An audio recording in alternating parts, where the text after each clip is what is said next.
in the 8th chapter, we have seen that when Dhruva was trying to climb and sit on the lap of his father, Uttanapada, his youngest wife, Suruchi, scolded Dhruva with harsh speech, saying that you cannot sit on the lap of your father.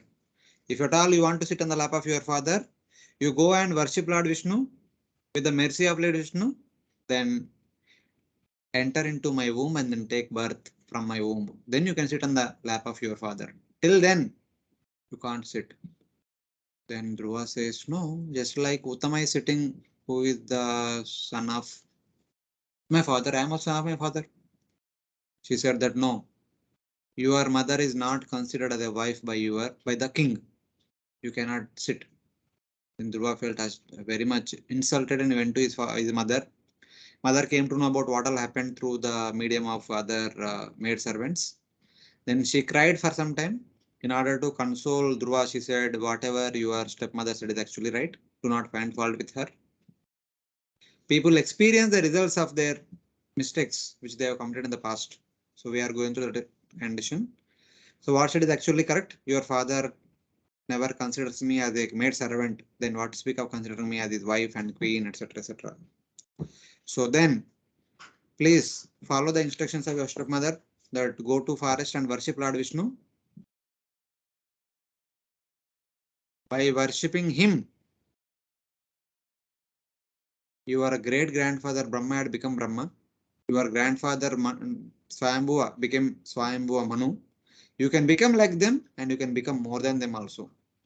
Then anticipating the Dhruva might say that, what about I'm a small child, I need the care of mother. Then she said that you will receive the affection of millions of mothers like me from the Supreme Lord. You don't worry about my affection. You go and worship him. You will get affection in 1,000 times better way than what you are receiving now. I cannot pacify you. I cannot remove the feeling that you are going through. Only Lord Vishnu can do the needful. Hearing those words, he goes to the forest. Narada Muni comes and tests him the determination of Dhruva. Then instructs him on the bona fide path, what to do and how to do. Following which he goes to Madhuvan and Vrindavan, begins to perform severe austerities. First month, once in 3 days eating berries. Second month, once in 6 days eating dry leaves. Third month, once in 9 days drinking water. Fourth month, once in 12 days breathing. Fifth month, breathing only once in a month. Sixth month, no breathing at all. He completely stopped his breathing. As a result of that, the entire universe, first thing began to tremble. Second thing, the Bhumandala went down by half Pradesha. The third thing, the air stopped. The living entities headed by Devatas, the great sages, are all unable to breathe properly. Then they informed Lord Vishnu. Lord Vishnu said, no, don't worry. This is not a calamity. Dhruva is performing severe austerities.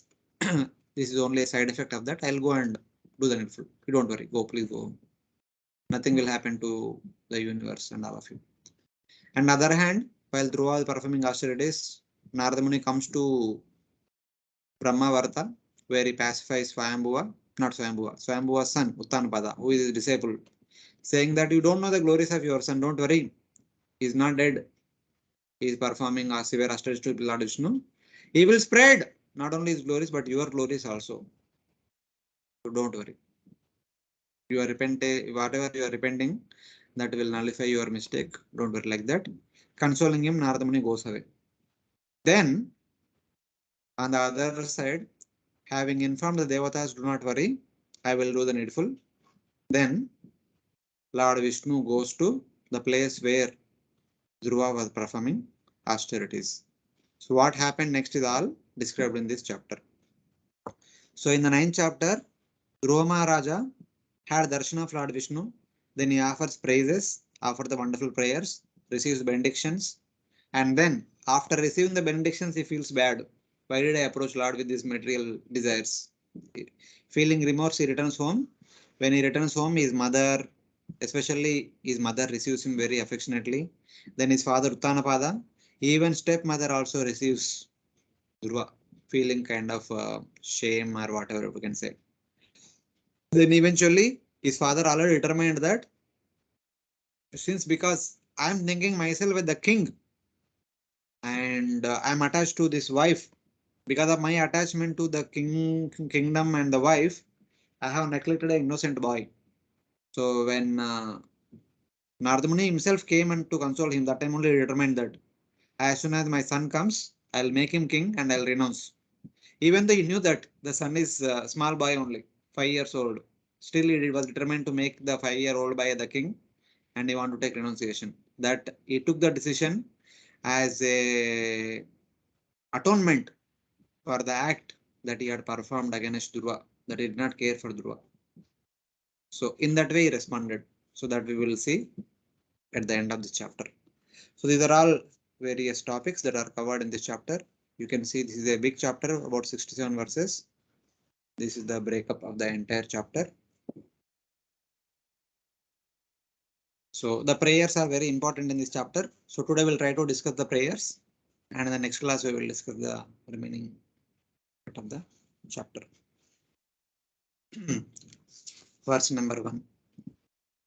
Maitreya uvacha तयेवं वुत्सन्न भयावरुक्रमे कृतावनामा प्रययुस्त्रिविष्टपम् सहस्रशीर्षा पिततो गरुत्मता मदोर्वणं मृत्युदिदृक्षया गता.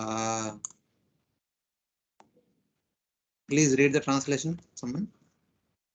The great sage Maitreya told Vidura, when the demigods were thus reassured by the personality of Godhead, they were freed from all fears, and after offering their obeisances, they returned to their heavenly planets. Then the Lord, who is non different from the Sahasra Shirsha incarnation, got on the back of Garuda, who carried him to the Madhuvana forest to see his servant Dhruva. Yeah. So when Lord spoke to them that don't worry, go back, you will not die, nothing will happen to the universe. Then what happened? Having relieved their fear, the fear of the Devatas, uh, relieved of their fears, the Devatas circumambulated Lord Vishnu and they went back to their respective abodes. Then the Lord, who is known as Sahasra Shirsha Purusha, mounting on Garuda, went to Madhuvan. It is understood from Laghu Bhagavatamrita that the avatar who appeared in front of Dhruva was known as Lord Prishnigarba, the son of Prishni and Sutapa. There is a small description comes about this particular avatara in the second canto, wherein Lord Brahma was describing the activities of various Lilavatas to Narada Muni in the 7th chapter. And that also comes in the 10th canto, 3rd chapter, after appearing in the home quarantine when Devaki gave birth to the 8th child in the middle of the night. So initially he appeared in the Chaturbhuja Vasudeva form. Then Devaki, first Vasudeva and then Devaki offered wonderful prayers saying that, okay, please, thank you very much. Become a small child so that we will save you from the vision of Kamsa. That time, in order to console them, in order to assure them that, as Akashavani predicted that the 8th child will kill Kamsa. So in order to assure that, he speaks. So my dear mother and father, don't worry. In your previous birth, as Prishni and Sutapa, you performed severe austerities for one Chaturyuga. They have performed very severe austerities like Dhruva only, eating only some fruit, berries and kapita fruits and dry leaves and water. Very severe austerities, not any other regular food. For one Chaturyuga, Satya, Treta, Dwapara, Kali, long time, 12,000 Devata years. Then Lord appeared, they asked, Lord said, please ask for a benediction. You are performing severe austerities, why you want perform? What do you want and why you are performing? Then they said that we want to have a son like you, Madrisha. Tavadrisha, they say. Then Lord thought about Madrisha, who will be similar to me? Other than me, no one else can be similar to me. Since you have performed a lot of austerities, I will appear as your son not only one time, but for 3 times. First time he appeared the son of Prishni and Sutapa. Since he is appearing from the womb of Prishni, he was known as Prishni Garbha. Second time he appeared as the son of Kashyapa and Aditi, known as Vamana. And the Lord says that the same person who appeared as Prishnigarva when you appeared as Prishni and Sutapa. The same person who appeared as Vamana when you appeared as Devaki, not Devaki. Aditi and Kashyapa now appeared as your son, Vasudeva Krishna. So kindly understand that I am not ordinary person, the same Lord whom you worship as Krishna Sutapa, to have a son like the Supreme Lord. Something like that. So that Lord who appeared during the beginning of the day of Brahma during Swayambhu Manvantara period, who appeared as a son to Prishni and Sutapa, the same Lord now appear into Dhruva to bless him in order to fulfill his desires. Prishni and Sutapa were the expansions of Devaki and Vasudeva and performed austerities for 12,000 Devata years to get a son who is exactly like the Supreme Lord. So this is from 10th canto. He is also called as Sahasra Shirsha Purusha, which refers to Garbhodakshaya Vishnu because they are non-different, both being Lord Vishnu. Even in first canto, third chapter, we read that in the first 5 verses that all the avatars appear to the via medium of Garbhodakshaya Vishnu. So in that way. So in whatever case, since he is called as Sahasra Shirsha Purusha, Sahasra Shirsha word is used generally for Purusha avatars, either Karmadakshaya Vishnu, Garbhodakshaya Vishnu, Yodakshaya Vishnu. Here, Srila Prabhupada and Acharyas refer him as Garbhodakshaya Vishnu. But according to Laghubhavatamrita, the avatara that appeared in front of Dhruva is known as Prishnigarva, about whom there is a description in the 10th canto as well as in the 2nd canto. Let's like that.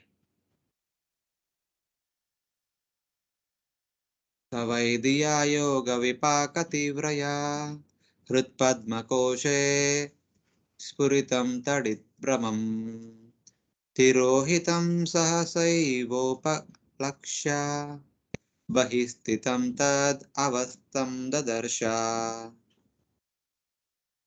The form of the Lord, which was brilliant like lightning, and in which Dhruva Maharaj, in his mature yogic process, was fully absorbed in meditation, all of a sudden disappeared.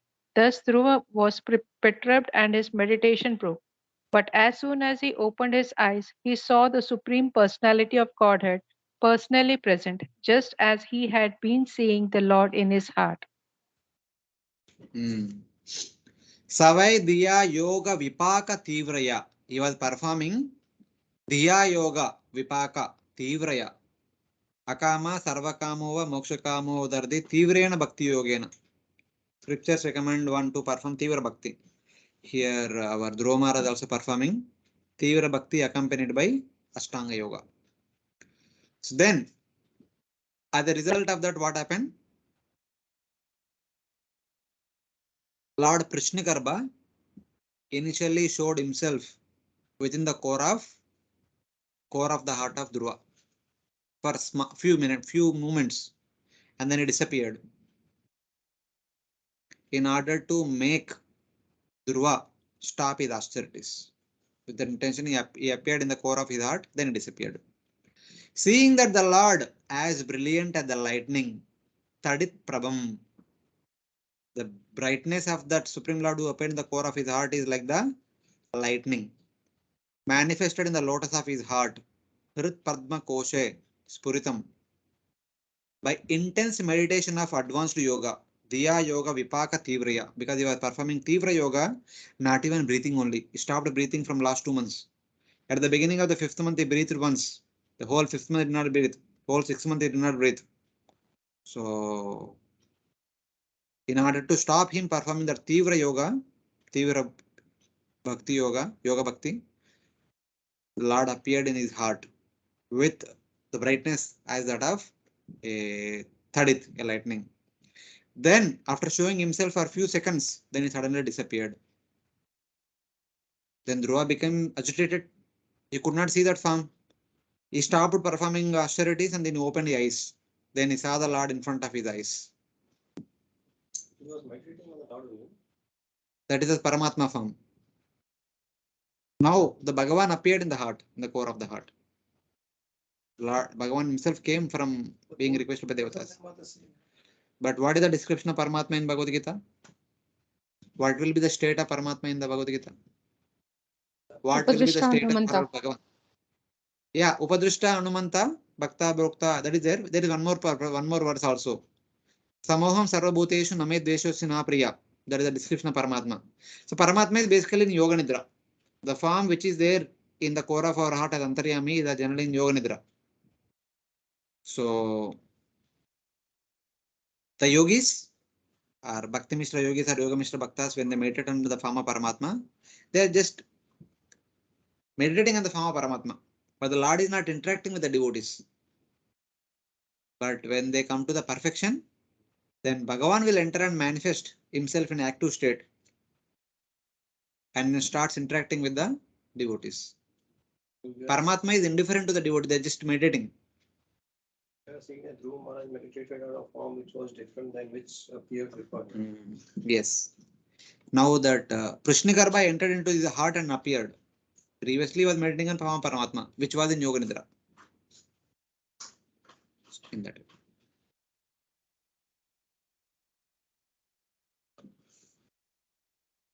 Even in second canto we read that na Shrunvato Shraddhaya Nityam Grunatastha Svasheshtam Kalena na Atidirgena Bhagavan Vishite Vrudi. When we perform that bhakti, when we come to the Smaranatmika Bhakti platform, then that form of the Lord about which we have heard so seriously, so severely, so long, we are meditating on the form.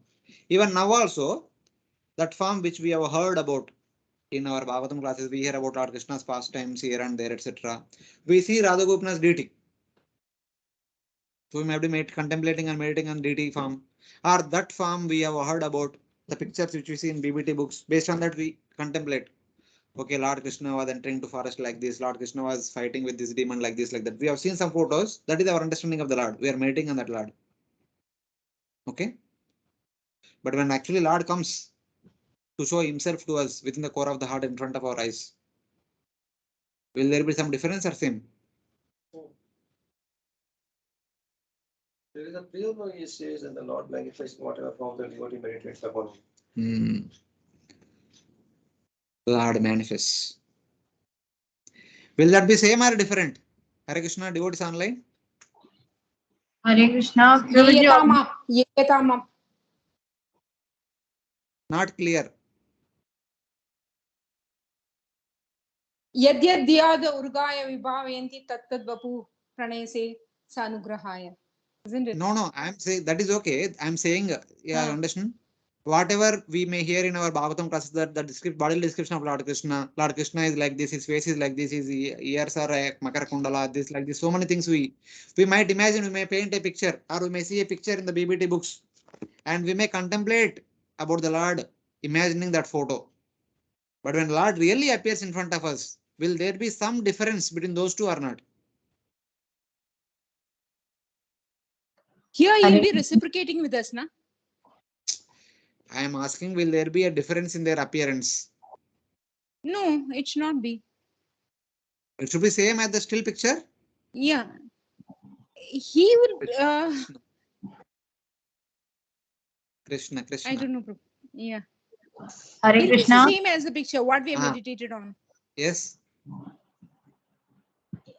Prabhuji, I feel obviously there will be a gulf of difference between what we paint just reading the picture of the Lord, because that is through whatever we have exposed to in this material world. With that limited experience we try to and whatever words we get we try to paint, because it is generally said no that even if means many of the parts of the Lord we give the upama of lotus, but actually in spiritual world when Jaya Vijay hears about Lord being compared to lotus, they say that this is very bad comparison, because lotus comes nowhere to the Lord's whatever parts you are describing.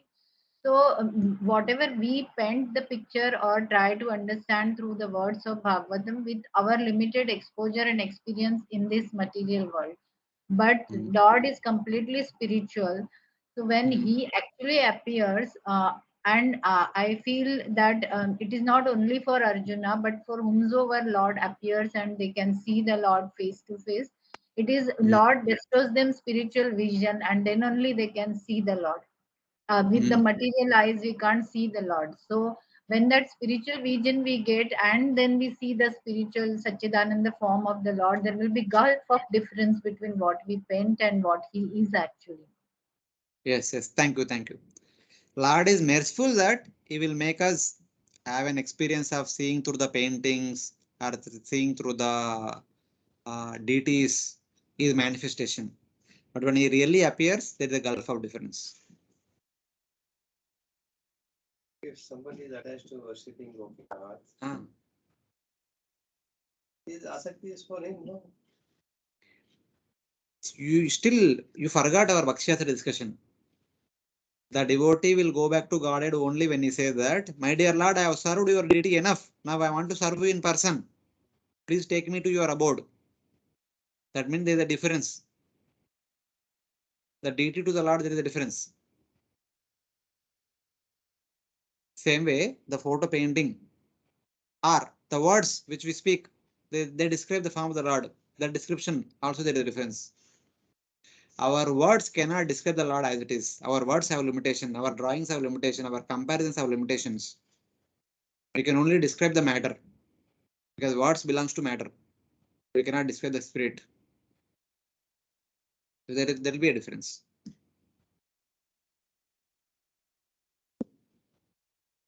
So the same way, so when Prishnikarba entered into the heart of Dhruva, there will be a difference. You could understand. No, Bhagavan had entered. So but immediately Lord disappeared. So then he was disturbed and stopped austerities. The Lord going there, entering the heart of Dhruva, who had his eyes closed in concentration, showed himself within the core of his heart. After showing for a few seconds, then he disappeared and it showed before Dhruva outside. Because Lord's intention is to stop the austerities of Dhruva, because of which the entire world is in trouble. First, he wanted to stop that. In order to stop him, he appeared in the core of the heart and then disappeared. So, in that way. Seeing the Lord suddenly appear and disappear like lightning in his heart by intense concentration through advanced yoga meditation, Dhruva began to lament like a person who has lost a treasure since he had seen the Lord near him. It is as if a poverty-stricken person obtains a great wealth, then immediately the wealth is lost. Then what kind of pain that person will go through? That kind of pain Dhruva Maharaj is going through. His samadhi was broken. Out of that pain of separation from the Lord, his samadhi was broken. And then he opened his eyes. He then saw the Lord situated before him externally. The same Lord who made his appearance in the core of the heart, standing before him. So, the same thing happened to Narada Muni also. If you remember in the first canto. When Narada Muni, previously, the boy, when he was the son of the maid servant, he was meditating on the Lord. Lord appeared for a few seconds, then disappeared. Then he was trying to meditate once again to see the Lord in the heart. Then Lord spoke in order to console him. Then he moves on. So it's like that. Hare Krishna. Prabhuji, just one small query that we just discussed, that the whatever form we read and actually what form is, there is a lot of difference. But means when somebody is seeing the Lord in the heart as a Paramatma, so that form of the Lord, and when the Lord appears externally, whether there is any difference in that, because here whatever is been mentioned, it appears that it is the same form as it was in the heart, the Paramatma. No, So if it is same, why did he become lamenting? So he was also, because as part of yoga, at Dharana, Dhyana, Samadhi, one need to see the Paramatma. He was seeing Paramatma already. As a matter of performing Ashtanga Yoga, Dharana, Dhyana, Samadhi, one need to meditate on the form of Paramatma. We discussed elaborately about this in 3rd canto 20th chapter. Lord Kapila teaches about that. So he was already seeing Paramatma. Now he could continue seeing the Paramatma only. Why he has to feel separation? no, because that Paramatma form disappeared, no, in the heart, then he started lamenting for them. No, then it is, if that is the case, then why Prishnikarba had to come from Vaikuntha all the way here and enter into the heart of Dhruva? Why that description has to be mentioned here? No, I'm not getting your point. That's why I quoted a verse from second canto. What was the verse, Proji? Shunvata Shraddhaya Nityam Gunatasya Shishtam Kalena Na Atidirgena Bhagavan Vishite Rudi. The one who in the heart is Paramatma. He was sleeping, he will continue to sleep only. He will not wake up. But only Bhagavan comes in and Bhagavan interacts with the devotees closely.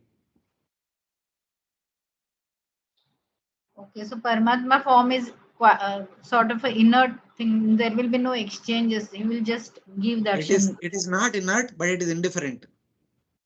Okay, Paramatma is not inert, but he is indifferent. okay, okay. Thank you. It is Bhagavan, known as Prashnikarbha, entered and he showed his darshan for a few seconds, then disappeared. That's how Dhruva became agitated and came out of his meditation and then opened his eyes. So it is like that. Yeah. If you remember, little philosophical, but what is the verse?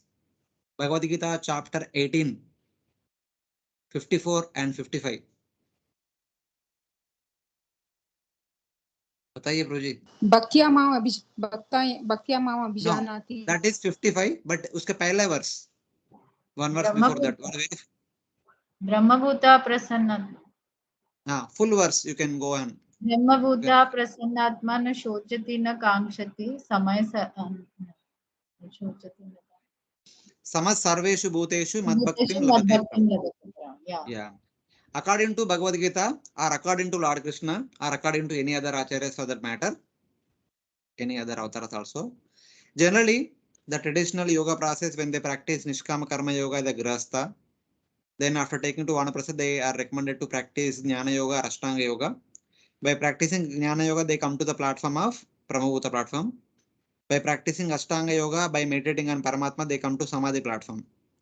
The final result of perfecting their Jnana or perfecting their Ashtanga Yoga, that is coming to the peak pinnacle of Jnana Yoga or pinnacle of Ashtanga Yoga, which is called as Brahmabhuta platform or Samadhi platform, is Prasannatma. They are completely satisfied. Actually, they realize their Atma being Prasanna. Satchit Ananda Swarupa is the nature of Atma. That the Ananda Swarupa of the Atma they realize, having come to the platform of, having come to the point of perfection of Jnana or perfection of Ashtanga Yoga. Na Sochati, na Kankshati. They don't have any hankering or lamentation in relation to the material world, because now they have completely realized that they are Atma, they have nothing to do with the material gross body, a subtle body, or the material world, or the home, other possessions, etc. etc. Na sochati na kankshati. Samas sarveshu bhuteshu. They see all the living entities with that equal vision. Vidya vinaya sampanne brahmane gavi asine sunu chevasvakecha pandita samdarshina. So then they have to do one thing. Now they have reached the topmost point of mode of goodness. They have to jump across, jump into mode of pure goodness. In order to jump, they have to give up Jnana and Ashtanga Yoga. Whatever Jnana they were practicing till now, whatever Ashtanga Yoga they are practicing till now, they have to give up. And they are left with little Bhakti, which they were practicing from the very beginning. As a Grihastha, they were practicing Nishkama Karma Yoga. That yoga stands for little Bhakti they are practicing. When as a Vanaprastha or Sannyasi, when they are practicing Jnana Yoga or Ashtanga Yoga, that yoga stands for little Bhakti which they are practicing. Having given up that Jnana or Ashtanga, having given up mode of goodness, having entered into mode of pure goodness, they need to practice Bhakti, which they were practicing little till now. Now they don't need to practice that Bhakti alone. They cannot practice Jnana or Ashtanga anymore. So now they don't have to meditate on Paramatma, which is there in the heart. If they are practicing yoga, they don't have to meditate upon Paramatma anymore. Then what happens? You can recite the next verse.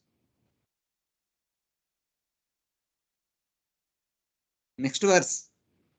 Bhaktya mam abhijanati yavan yas chasmi tatvataha. By practicing that bhakti alone, having given up Jnana Yoga and Ashtanga Yoga, having given up the three modes, having given up the gross body, settled body, and material world and material possessions, everything. Bhaktya Mam Abhijanati. They will know me completely. What do you mean by completely? Tatvataha. In Tatvataha, in truth. Bhaktya Mam Abhijanati Yavan Yas Chas in Tatvata. To the extent that Tatvata exists, to the extent they'll understand me. What do you mean by understanding the Lord in Tatvataha? Tato Mam Tatvato Jnatva. Tato and Mam. Some jnanis or yogis, they want to know me as my feature, know me in my feature as Brahman. Tat, they will know that. Some jnanis or yogis who want to know me in my feature as Bhagavan, that is Mam. Having understood that, either they will enter into Brahman, Vishate Tadanantaram, or they will enter into Vaikunta and they get Sarishti or Salokya Mukti. Either they enter into Brahman, get Sayujya Mukti, enter into other two places, I mean Vaikunta, get Salokya or Sarishti. Hare Krishna. Small call. Yeah. It's like that. So now tell me. So whether they should continue to meditate on Paramatma or they should give up that.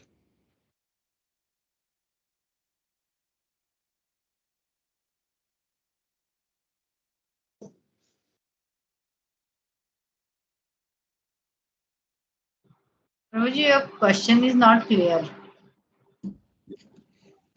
So you people are saying na, the Paramatma is still there. What is the difference between those two? Okay. So meditating on Paramatma is a means. It is a part of the sadhana.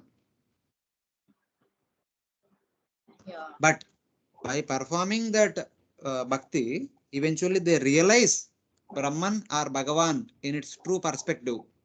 Then they'll attain perfection in the form of Sahajya Mukti or Salokya Mukti or Sarishti Mukti for devotees, Sarupya, Samipya, etc. etc. But here means what I understood is it is not that exclusively only yogis will meditate on the Paramatma form of the Lord. No? Like here we are seeing Dhruva as to begin with he was a Artharthi Bhakta, but he was a Bhakta ultimately. But still the process which was given to him by his spiritual master Narad is that first to meditate on the Lord and then the Lord appeared in front of him. Right? No, the process recommended for the people in Satyuga was Yoga Mishra Bhakti. It is Bhakti only, but accompanied by Yoga.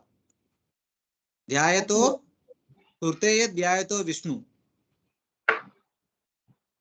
That is accompanied by Ashtanga Yoga.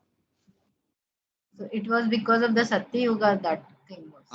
It was because of Satyuga, because the circumstances are favorable to practice Ashtanga Yoga. They used to practice Bhakti accompanied by Ashtanga Yoga. As a matter of that, they also need to meditate on Paramatma. So it's like that. Thank you. तद्दर्शनेन गतसाध्वसाक्षिताौ अवन्दताङ्गं विनमय्य दण्डवत् दृग्भ्यां प्रपश्यन् प्रपिबन् इवार्भकास् चुम्बन् इव सेनभुजैर् इवाश्लिषन्. When Dhruva Maharaj saw his Lord just in front of him, he was greatly agitated and offered him obeisances and respect. He fell flat before him like a rod and became absorbed in love of God. Dhruva Maharaj in ecstasy looked upon the Lord as if he were drinking the Lord with his eyes, kissing the lotus feet of the Lord with his mouth, and embracing the Lord with his arms. Yeah. Then what did Dhruva do when he saw the Lord in front of him? Dhruva, who was agitated by seeing the Lord, fall flat like a rod on the earth. Dandavat Pranam. He offered respects. And while offering respects with his small tender palms, because he's a small 5-year-old boy, he held the two lotus toenails of Lord Vishnu in his two small palms. And then the description is like this. He seemed to drink the sweetness of the Lord with his eyes. When he saw the Lord, he fell flat. He held the two lotus toes of the Lord's feet, and then he was looking at the Lord, and he appears to be, he is drinking the form of the Lord, the sweetness of the form of the Lord. Kiss his feet by bowing his head. His head is touching the Lord's lotus feet, and it seems to be his kissing.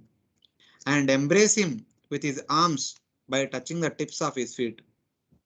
By holding the two toes of Lord Vishnu with his two lotus palms, with his tender palms, it appears to be as if he is embracing the Lord's lotus feet completely. Something like that.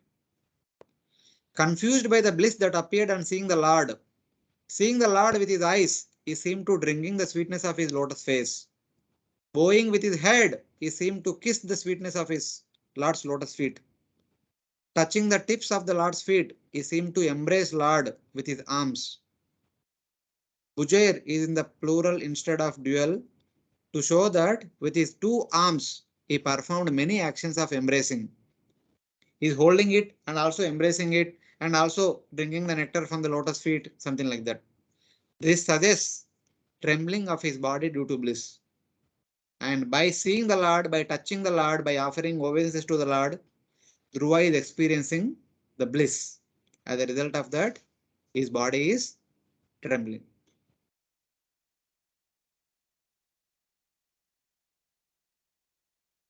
Satam vivakshantamatatvidam harir ज्ञात्वस्य सर्वस्य च हृदि अवस्थिता कृताञ्जलिं ब्रह्म मयेन कम्बुना अस्पर्श बालां कृपया कपोले. Although Dhruva Maharaj was a small boy, he wanted to offer prayers to the Supreme Personality of Godhead in suitable language. But because he was inexperienced, he could not adjust himself immediately. The Supreme Personality of Godhead, being situated in everyone's heart, could understand Dhruva Maharaja's awkward position. Out of his causeless mercy, he touched his conch shell to the forehead of Dhruva Maharaj, who stood before him with folded hands. Yeah. So Dhruva offered obeisances for sufficient time. Then he got up. He was looking at the Lord. He was as if freezed. He don't know what to next. Even if you want to offer some prayers of glorification, you don't know what to offer, how to offer, etc. etc. He appeared to be freezed, looking at the transcendental, wonderful form of the Supreme Lord. The Lord, situated in everyone's heart and in Dhruva's heart as well, seeing that Dhruva standing with folded hands, wanted to speak, but did not know how to express himself properly, touched Dhruva on the forehead with his conch, which was non-different from the Vedas, out of his compassion. So, the Lord who appeared is in the Chaturbhuja form. The Lord is holding the four symbols, Shankha, Chakra, Gada, Padma. When Dhruva was standing near to him, in front of him, so he don't know what to do. He was in freezed condition. In order to bring him out of that trance or freezing condition, the Lord wanted to touch him. Basically, by touching him, he wanted to come out of the trance condition. But Lord was already holding the four symbols. He cannot throw the symbols out and touch him with the hand. So in a way, he was touching the Dhruva with his hand. By the way, that hand is holding the conch, Shanka. That conch touched Dhruva on his head. The effect of that touch is being described in the next verse. Dhruva wanted to speak of the Lord's qualities, but did not know how to do it. Knowing that Dhruva could not express himself in Sanskrit since he did not know grammar, he did not know anything because he had not gone to school only. He was still 5 years old by still playing in the home only. The, the Lord touched him on the forehead with his conch because the right hand of the Lord out of four hands, the right hand which is in the front side, it was holding the conch. Pasparsha Kambuna, which was composed of the Vedas, Brahma Mayena. Just by touching the forehead of Dhruva with that conch, which is made up of all the Vedas, the essence of all the Vedas transmitted into the heart of Dhruva by the touch of the Lord. The effect of touch we also saw in the second canto.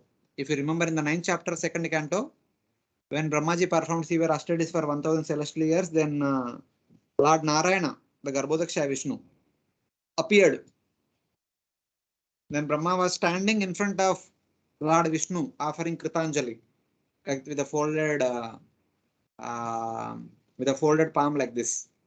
So then Lord Vishnu, something like this, just to enable Brahma with all the transcendental knowledge, he kind of touched it like this, Karasparsha. It was not like shaking hand. Brahmaji was in this Kritanjali folded palm, so Lord Vishnu just touched on the hand. So then Brahma was enabled with all the Vedic knowledge. So something like that. That was the effect of the touch by the Lord. And the same thing happened with respect to Prahlad also. After ripping apart the abdomen of Hiranyakashipu, taking the intestines out and garlanding himself, throwing the dead body aside, Lord Narsingha came back into the palace and sat on the throne of Hiranyakashipu. When all the devatas offered prayers, Lord was still angry. Brahma requested Mother Lakshmi offer prayers and pacify. Still, Lakshmi could not come forward.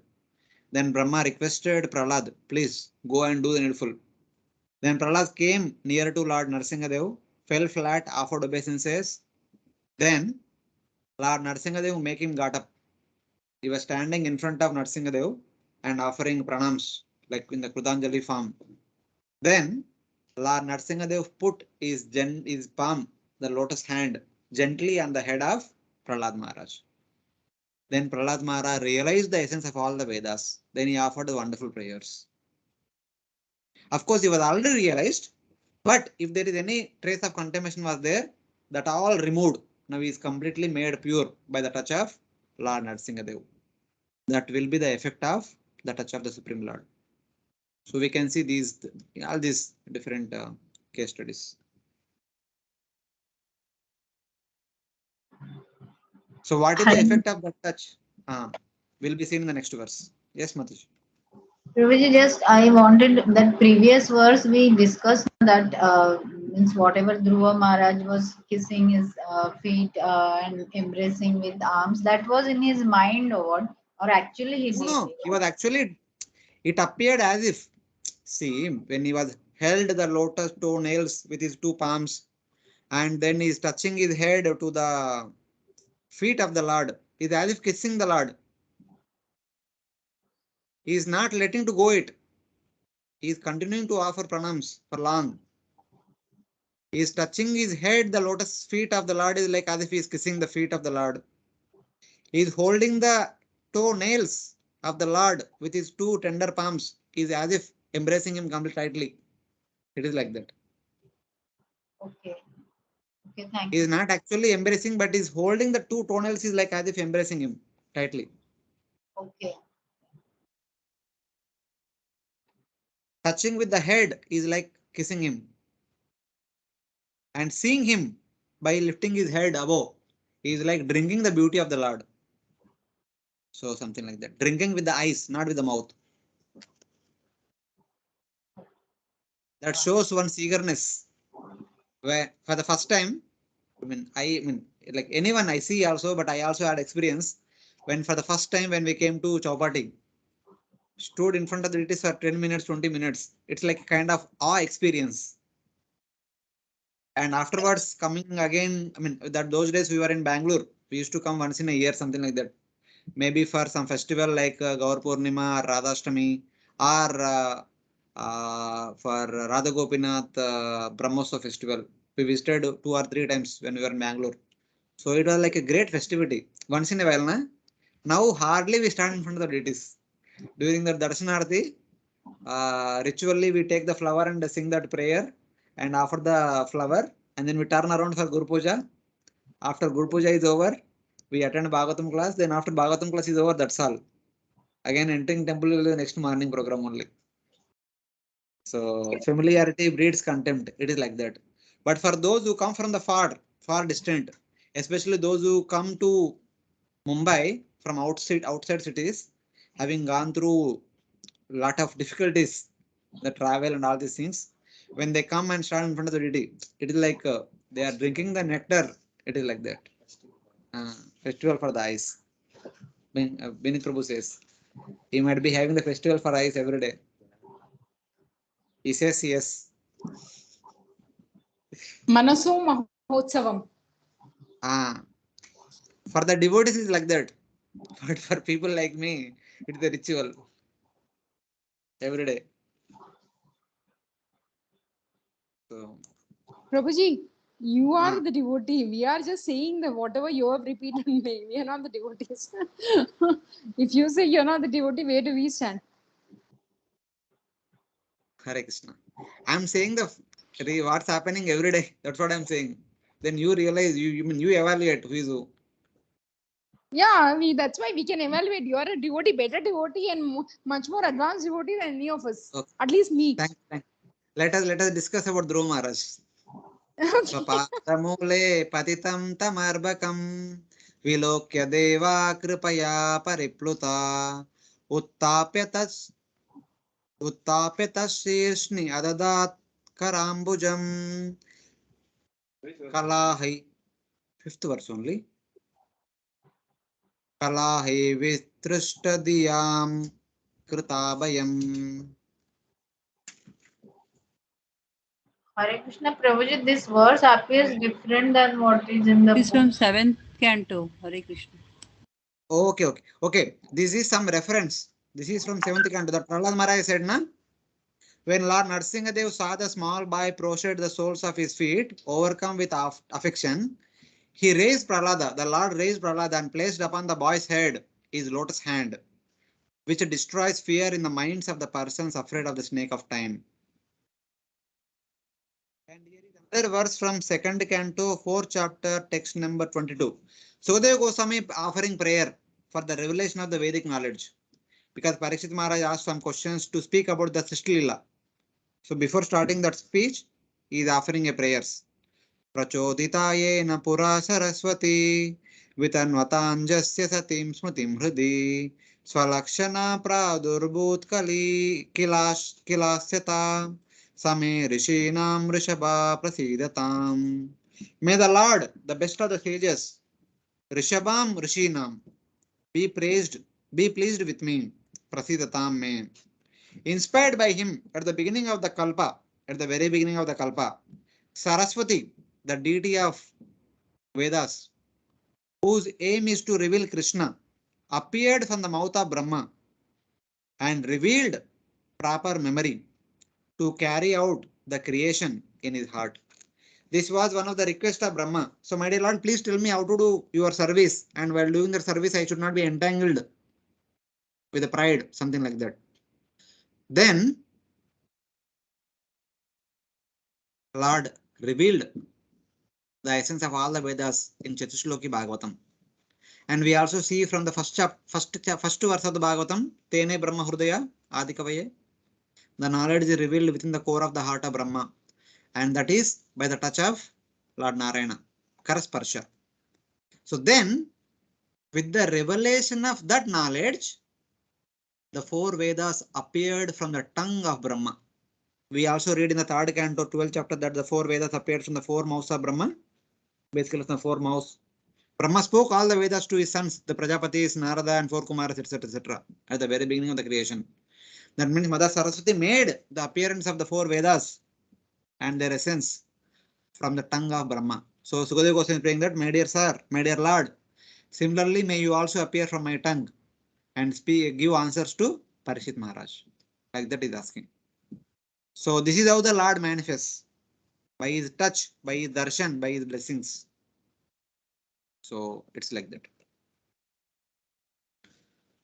Savai tadaiva pratipaditam giram daivim parijnata paratma nirnaya tam bhakti bhavo bhyagrunad asatvaram parishrutoru shravasam druvakshiti.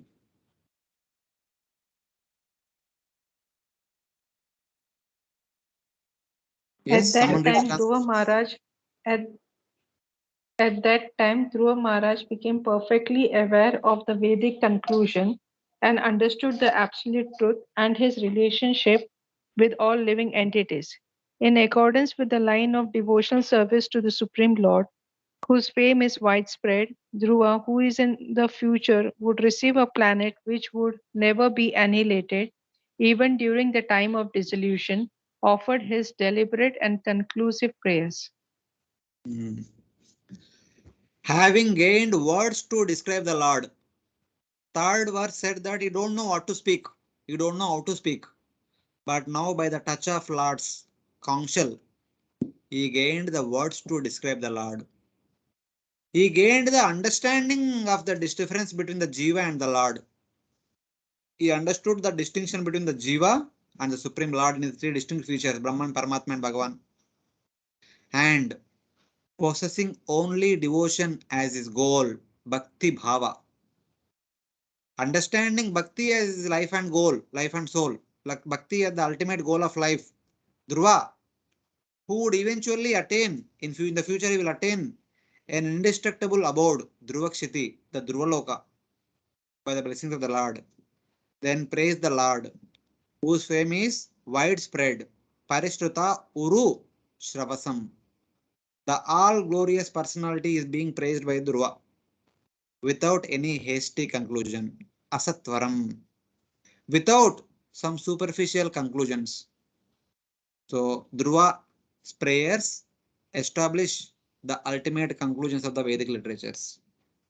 That is the understanding of these words. One may think that what is this 5 years old boy know about the Supreme Lord? Not like that. This is not his knowledge. This is not his learning. This is the knowledge revealed by the touch of Lord's lotus hand counsel. Even when Lord Narayana, while speaking to Brahma, he says that Mat Darshanam Paramavadi. The sadhana of a devotee ends with the darshan of the Lord. By the darshan of the Lord, the conclusions of the Vedic statements will be realized.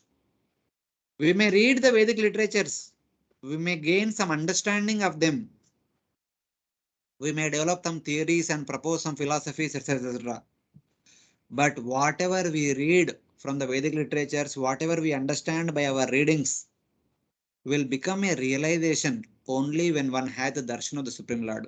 Till then, one will never have the complete realization. Mad darshanam parama avadi. One's sadhana ends in Lord's darshan. So here Dhruva had not only darshan but also had touch. Prahlad had not only darshan and also had touch. Brahma had not only the darshan but had touch. Then they realized the true identity of the Lord. Even that holds good for all of us also. So in that way. It is only for devotees, not for the non-devotees. They also get the darshan and that touch, but they don't know for praise to the Lord. For devotees. How you approach it. For others, they are not accepting the Lord only, no? Then it does not make a matter. So it's like that. Having gained words to describe the Lord, Dhruva offered prayers. Dhruva understood the distinctions between the Paramatma and the Jivatma. His goal or his nature of sadhana was bhakti, not Sankhya or yoga. Dhruva understood that his sadhana is not supposed to be Jnana Yoga or Ashtanga Yoga. It should be Bhakti Yoga.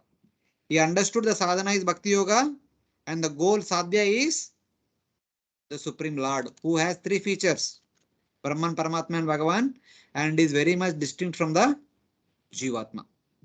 He understood all these knowledge, all these distinct features of the knowledge. Gaining control of himself, he prayed the Lord, whose fame is widespread. And Dhruva will be awarded a place which could not be destroyed during Pralaya. He will be awarded a eternal and transcendental place by Lord Vishnu, who appeared in front of him. That is known as Dhruvakshiti.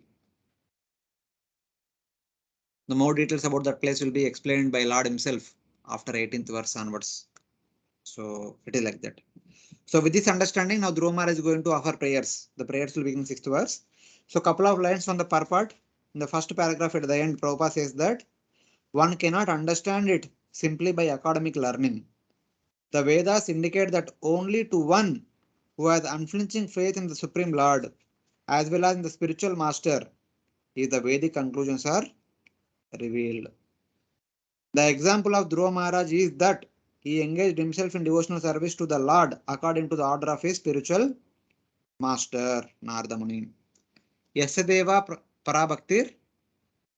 What was that verse? Anyone remembers? Yeah.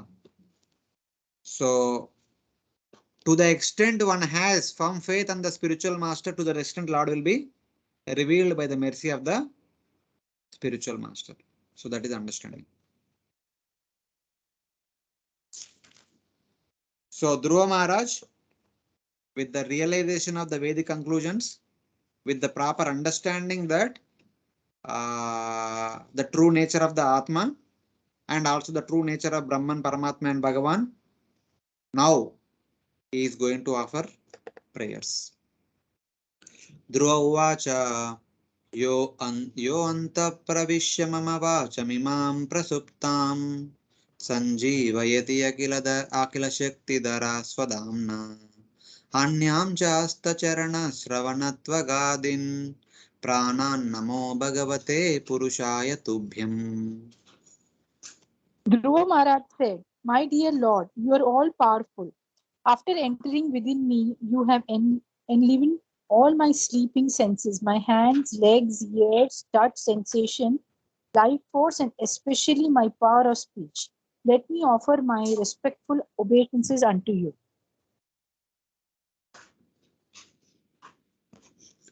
So the first prayer is talking about himself. What is his condition now by the touch of the Lord? What kind of experience he is going through by Lord's touch? Then from the next verse onwards, he offers prayers. He is saying that I offer respect to the Supreme Lord. Namo Bhagavate Purushaya Tubhyam. O Supreme Personality of God, please accept my humble obeisances. Who is that Lord? Possessor of all powers.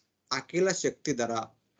The Lord is the embodiment of all spiritual and material Shaktis. Who? Entering within me.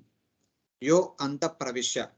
That Lord, possessor of all Shaktis, had entered in me, has brought to life by his spiritual energy, my power of speech. Previously, I was not able to speak, but by the touch of the Lord entered into me. By his entry, he brought to life the power of speech, or my power of speech, as well as the power of my hands, the power of my feet, power of my ears, the power of my skin, the power of my life hairs, which were actually sleeping till now. Wait, no? We will discuss. This is the translation. We will discuss in the third part. So Dhruva Maharaj is offering this prayer. Actually gives a wonderful, nice understanding. This is actually we can relate to it. What he is saying actually we can relate to it currently. Since Dhruva, after attaining knowledge of the meaning of the Vedas, not only the simple meaning, the essence of the Vedas, he understood the essence of the Vedas from the Lord, by the touch of the Lord, then began to offer prayers unto him. And the intelligent should not doubt the meaning of the Vedas expressed by him here.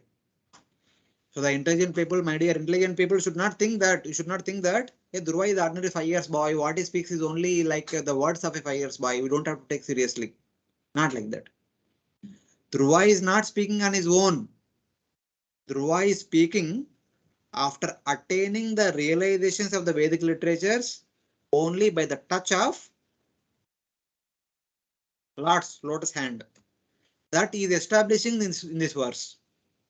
Dhruva is establishing that conclusion in this verse. How? Dhruva is saying that, seeing that all his senses had suddenly become inclined to the Lord, he understood that, he means Dhruva understood that the Lord had made all his senses spiritual. Previously also Dhruva was possessing his mouth, his hands, his feet, his ears, his skin, and his life hairs. They were all attached to get a position superior to that of Brahma. But now, after seeing the Lord, the eyes want to continue to see the Lord. The head want to continue to touch the feet of the Lord. The tender palms want to continue to hold the toenails of the Lord. He want to drink the Lord with the eyes. He want to embrace the Lord with the palms. He want to kiss the Lord with the head. He want to do it continuously. And he's telling that till now, I never had such kind of desire. But now I had developed that desire because of the darshan of the Lord, because of the touch of the Lord. That means, what is the meaning of that? That will be explained in the next line. Seeing that Dhruva understood that, now my all senses became spiritual. They want to experience the Lord more and more. Appreciating the incomparable, unconditional mercy of the Lord, he offers the respects with astonishment. Now, unable to understand what happened to him, he is simply offering respects to the Lord who is standing in front of him. Then he's saying that what happened to him, he's saying, he's narrating now. My dear Lord, you, by your Chit Shakti, Swadamna, by your Chit Shakti, by your touch, have brought to life the power of speaking in me, so that it can describe your form, it can describe your qualities, it can describe your activities. The mouth, which never described your Nama Rupa Gunalila till now, can describe only your Nama Rupa Gunalila. This is the effect of your darshan. This is the effect of your touch.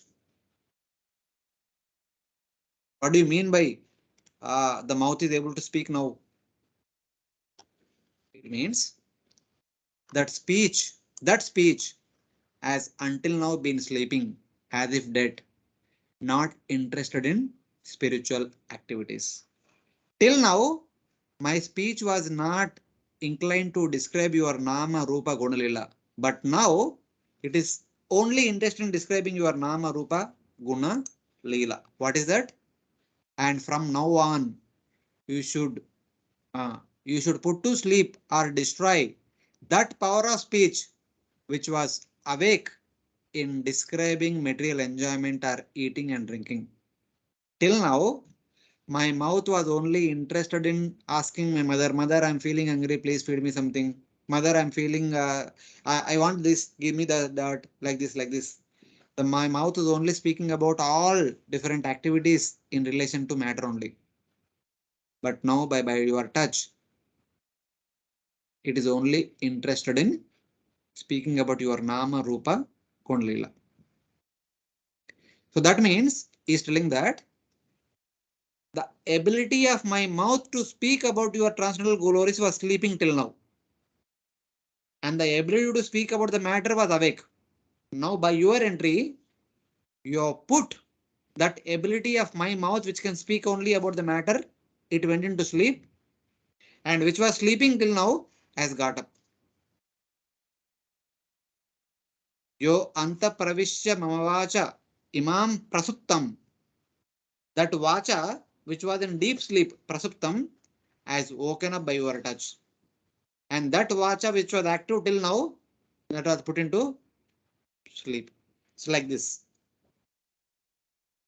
Ya nisha sarva bhutani tasyam jagruti samyami yasyam jagruti bhutani sa nisha pashato muni.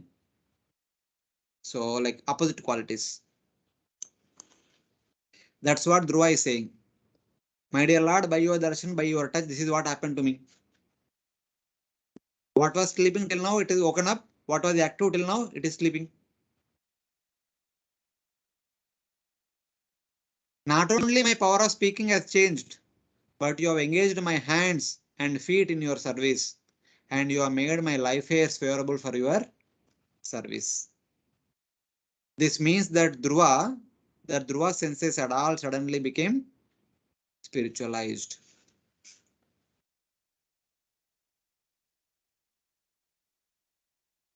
So here is another verse spoken by Sri Sukadeva Goswami in the 4th chapter of the 2nd canto. We have discussed 24th verse in the previous verse, one of the verses. This is the 23rd verse, wherein Sukadeva Goswami is saying that, may the Lord ornament my words by his presence in them, just as he creates the bodies for the living beings with the material elements and dwells in them, but at the Purusha, at the Paramatma, being the life of the 16 elements, enjoys them without being contaminated. Karnodaksha Vishnu, after creating 24 elements, the elements don't know what to do. They pray to the Lord to engage themselves in the service of the Lord. Then Lord entered into all those elements as cohesive energy. Then made them combine together and form unlimited Brahmandas. Then the Brahmandas were floating simply lifelessly on the Karna ocean. Then they don't know. Then Karnodaksha Vishnu entered into each and every universe as Garbhodaksha Vishnu as Paramatma. Then made the universe alive. Then the universe became active. Till then it was simply dull sleeping state. Same way here Sukadeva Goswami is saying that just like you made all the elements alive, just like you made all the Brahmandas alive by entering them, you make my words alive by entering into my words. Without your presence, my words are simply dead. So that's how the devotees feel. That's how the devotees see.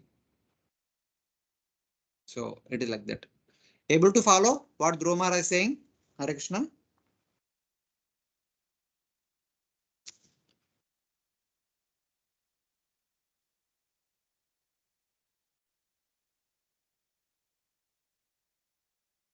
Any question? No, Prabhuji, clear. You explained it very nice. Then he continues. Ekastvameva Bhagavan Nidamatma Maya Kyorugunaya Mahadadashesham Srishtvanuvishya Purushas Tadasadguneshu Nane Vadharushu Vibhavasu Vadvibhasi. My Lord, you are the Supreme One, but by your different energies, you appear differently in the spiritual and material worlds. You create the total energy of the material world by your external potency, and after creation, you enter within the material world as the super soul. You are the Supreme Person, and through the temporary modes of material nature, you create varieties of manifestation, just as fire entering into wood of different shapes burns brilliantly in different varieties. Yeah, here in Dhruva Maharaja is saying that. So somebody might question, hey, what do you mean by that? So Lord to Hamesha hai. He is there as Paramatma in the heart of everyone. So what do you mean by that? He entered again and woke up the senses and make them spiritual. What do you mean by that? Is there everywhere? So now he gives the example. With an example, he is trying to make it clear.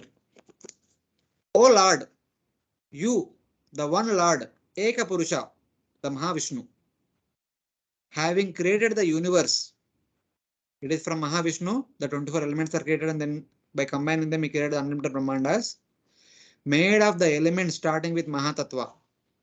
By your energy called Maya, by employing Maya Shakti, only Lord created. By glancing upon Maya, Maya Dakshena Prakruti Sudhisacharam, or Mama Yonir Mahat Brahma Tasmin Garbham Dadamyaham, something like that. By using your energy called Maya, composed of 3 gunas, and having created 24 elements, then combining them, having manifested unlimited Brahmandas, you have entered into all those universes, like their Paramatma, known as Garbhodaksha Vishnu. Okay? And then with the same 24 elements, combining them, Lord Brahma created the bodies for all the living entities, consisting of gross body, subtle body, senses, mind, intelligence, ego, everything, etc. etc. And you again enter into each and every living entity as their Paramatma, known as Shirodaksha Vishnu. Make them alive, make them active. and you yourself are situated within them as Paramatma. Like fire is situated within wood. But one may say that it is the same Paramatma is everywhere. It is the same fire is there everywhere everywhere hidden in every wood. But it is not same. When the wood is burnt, some woods give different fire, other woods give different type of fire. Some woods burn effulgently, some woods only give smoke, they don't burn properly. Would you agree the difference? Would you agree this kind of observation? Not all woods give the same fire, similar type of fire. Qualitatively, the fire may be same, but from the appearance point of view, some woods will give fire alone, very effulgent fire. Some woods will give fire and smoke together. They don't give proper fire. So that is the difference. Though the same Paramatma is there in the heart of every living entity, but for some, the Paramatma is in deep Yoga Nidra. They are on their way, Paramatma on their way. But for some devotees, the Paramatma gets up and it transforms himself into Bhagavan. And he spiritualizes the living entity, that devotee, completely spiritual. Then they respond in a different way. They respond like brightly shining fire. And other living entities, they only give smoke, not the fire. Something like that. This is how Paramatma responds with the different people differently. So that's how previously Paramatma was there in my heart, but my senses are only interested in matter. I was only concerned about eating and sleeping. But now, since you, Bhagavan, manifested within my heart, I am only interested in the spirit, not in the matter. That is the difference. This is how Dhruva Maharaja is trying to establish his understanding and is supporting what he said in the previous verse by giving an example now. So, like that. I know that as Antaryami, you enter into the ordinary material objects in the material world and being neutral, Adveshta, Sarabhutana, Maitra, Karuna, Evacha, like that. Being neutral, bring them to life. Entering as the Antaryami situated in the material senses to give them life, you manifest things differently. It is only by the presence of Paramatma, even the material senses are activated. If it is not for Paramatma, the senses cannot do any activity. What is that verse in the 18th chapter Bhagavad Gita? Yantra Rudani Maya verse. Ishvara Sarvabhutana Mruddesh Arjuna Tishtati Brahmayan Sarvabhutani Yantra Rudani Maya. It is only by the presence of Paramatma, the body is activated, body acting as a machine. If it is not for Paramatma, body will not act. The same thing Lord Krishna also mentioned in the 15th chapter of Bhagavad Gita. Aham Sarvasa Chaham Uddhisannivisto Matta Smritir Gyanam Aponam Cha. It is I stay in the heart of every living entity as Paramatma, from which comes Smriti Jnanam Apohanam. With respect to intelligence. Lord also has different services to perform with respect to the mind, with respect to Ahankara, with respect to Chetana. There is only small glimpses given. It is not complete, some example only. So it is like that. The senses of your devotees by your mercy focus on you only and become spiritual, since they are completely filled with your presence. The senses of others, however, focus on Maya alone and become only material senses. Same fire manifests differently in different woods. Fire element is same only, but how it appears, how it manifests outside of the wood will be differ for different woods. So that is understanding.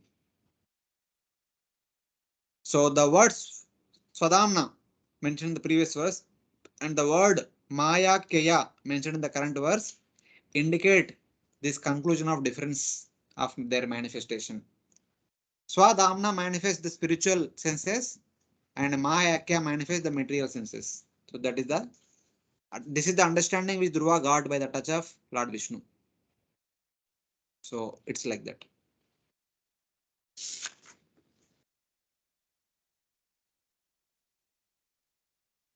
So having established his present condition, now he is going to glorify the Supreme Lord. Tvaddhattaya vayunayedamachasta vishvam supta prabuddha iva nata bhavat prapanna tasyapavarga charanam tava padamulam vismartaye krutavida katamarta bandho. Oh my O my master, master, Lord Lord Brahma. Mataji, continue, Mataji. O my master, Lord Brahma is fully surrendered unto you. In the beginning, you gave him knowledge, and thus he could see and understand the entire universe, just as a person awakens from sleep and visualizes his immediate duties. You are the only shelter of all persons who desire liberation, and you are the friend of all who are distressed. How, therefore, can a learned person who has perfect knowledge ever forget you? So in these two verses and also in couple of coming verses, so Dhruva Maharaj talks about who are all the different kinds of devotees, with what kind of different disposition they approach the Supreme Lord, and what kind of blessing they will get from the Supreme Lord. So basically, it's analyzing. So what are all the different kinds of devotees approach the Lord with different motives. So this verse talks about the three different kinds of devotees. If you remember Bhagavad Gita chapter 7, huh? 7 only. What is that verse? हाँ बताओ पूरा शुरू से. What are the, that is the second line. What is the first line? Chaturvida bhajanti imam jana sukriti Arjuna artho jignasuraartharthi jnanicha bharatarshava. So in these two verses, he talks about these two kinds of devotees. In the couple of verses later, he talks about jnanis, yogis, and comparison with the devotees, etc. And also karmis. He kind of touches each and every one. What are their process and what are their goals, destination, or blessings they will get, something like that. So, oh Lord, the Jnani Bhakta, surrender to you, sees this universe. What will the outcome result of a Jnani Bhakta? Sees this universe through knowledge given by you, like a sleeping person who has woken up. After receiving the Lord's blessings, how does a Jnani Bhakta behave? He behaves like a person who was sleeping till now. He has just woken up and sees the universe around him. Matlab, we will have the realization of the entire universe, our Lord's connection with the entire universe, and he will get a new understanding of the entire universe by Lord's blessings. Just like a sleeping person, he might be in dream. He might be imagining with the dream world, but as soon as he gets up, he sees the real world. And currently, we are all living in a dream world. When we receive Lord's blessings, we will see the real world as if we have just got up. So something like that. He's speaking about Lord. Huh? He's speaking about Lord Brahma. Brahma Brahma कहाँ से आ गए? Master Lord Brahma is the. Wait, Brahma will come later. You see the Sanskrit and see the English.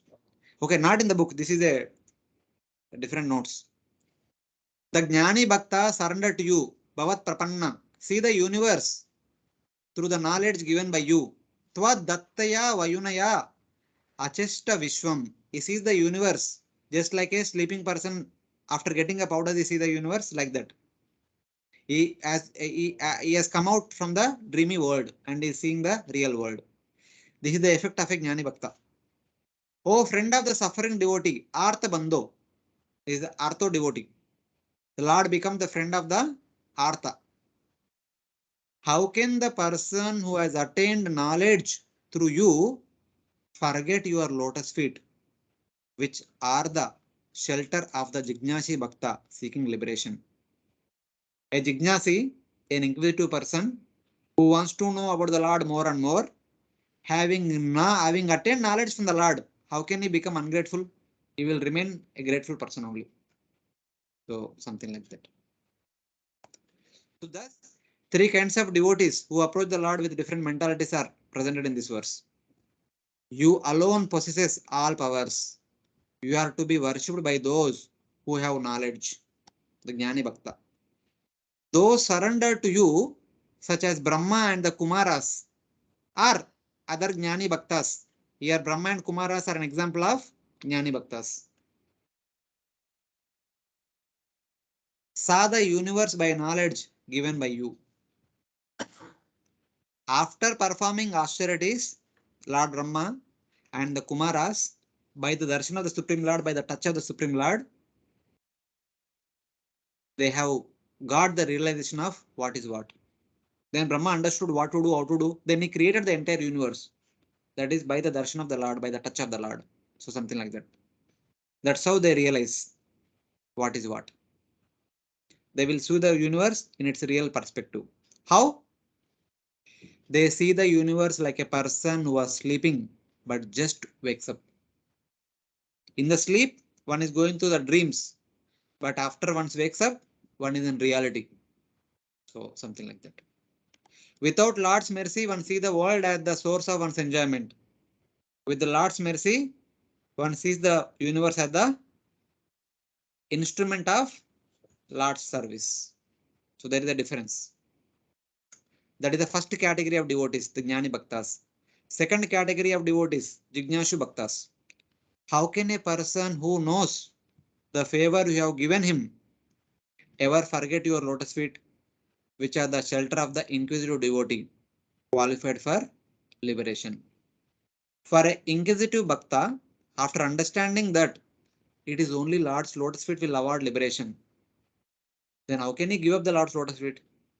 Because he's inquisitive to know about liberation, to attain liberation, so I will give it up. He always holds on to the Lord's lotus feet.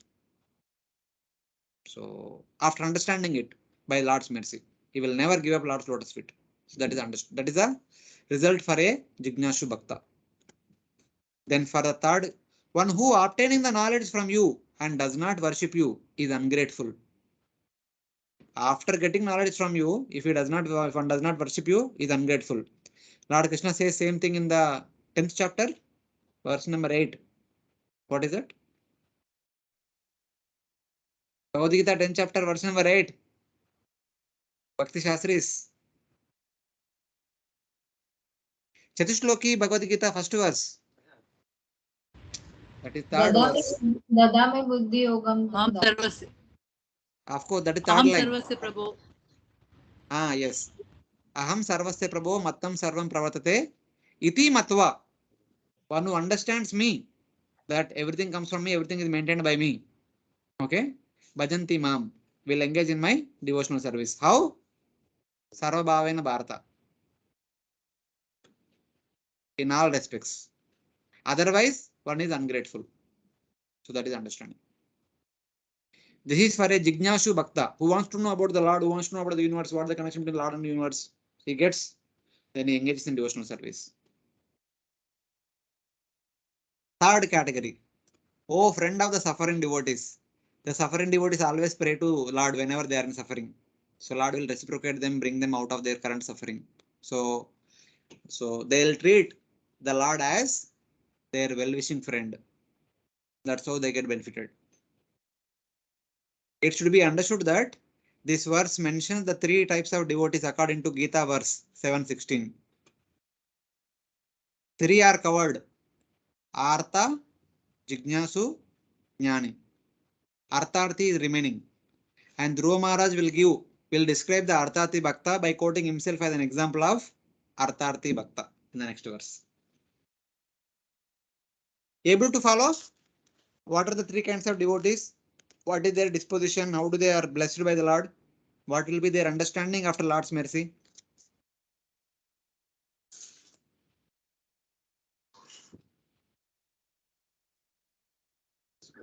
How do you find the three types of people? Hey na? Either. If you see the slides, then you will understand. Next verse we will talk about Artharthi Bhakta. No nam vimushtamatayas. Brahma ji is also considered as Jnani Bhakta. He is a Jnani Bhakta. Brahma, 4 Kumaras, they are well equipped with Jnana of the Lord, complete knowledge of the universe. What is what? Okay, thank you.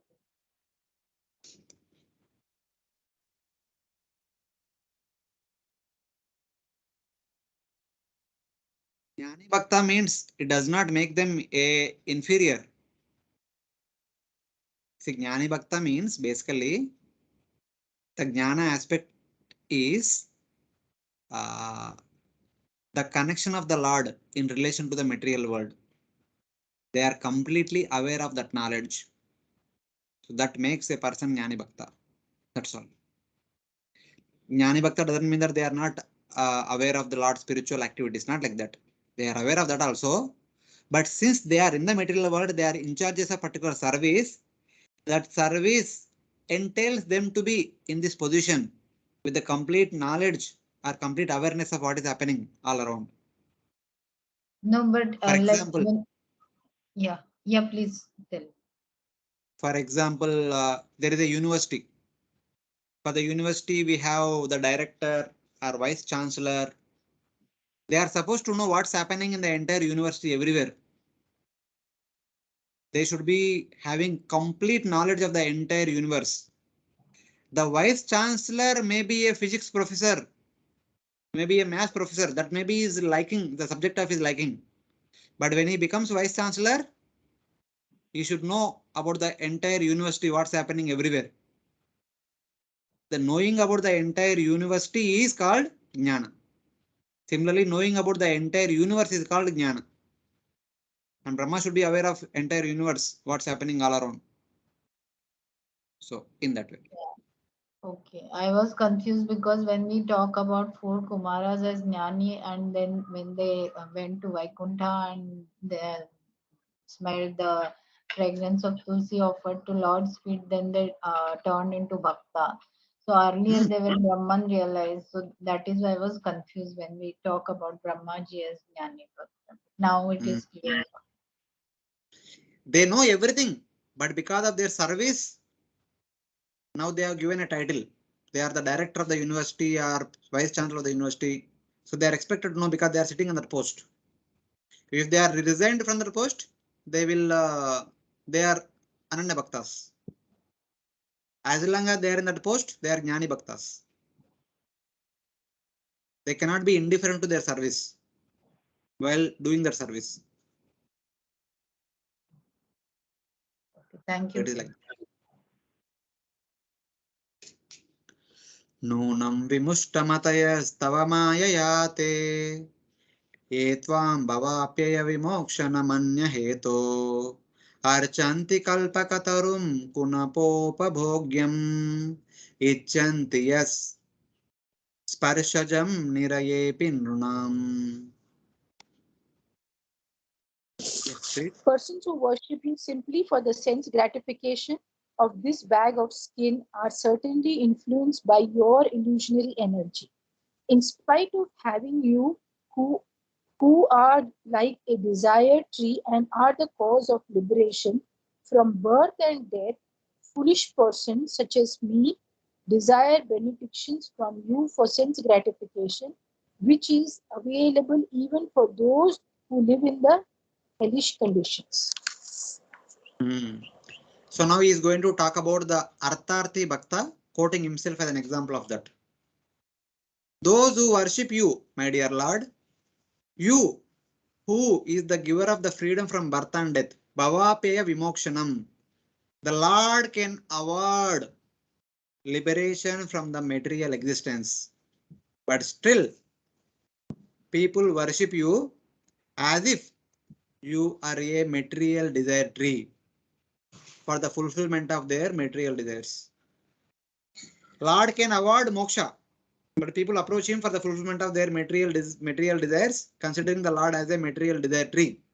And through a corpse-like body of human form, desire happiness arising from the sense objects, which is available to the lower animals are certainly cheated of their intelligence by your Maya.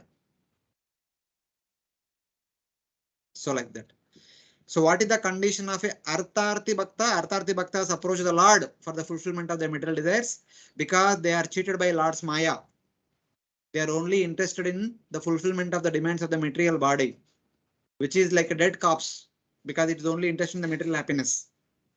The material body becomes alive only when it desires the spiritual happiness. Like that, Dhruva Maharaj is indicating. And he is quoting himself as such an example.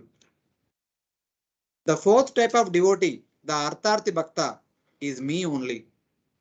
He is the lowest and the most foolish. Among the four category of devotees, Artho, Jignashur, Artharthi, Jnani, the Artharthi is the lowest and the most foolish. Huh? But people in general do not know what kind of meditation they should have. That is the problem. Certainly, their intelligence has been cheated. Who are they? Whose intelligence has been cheated?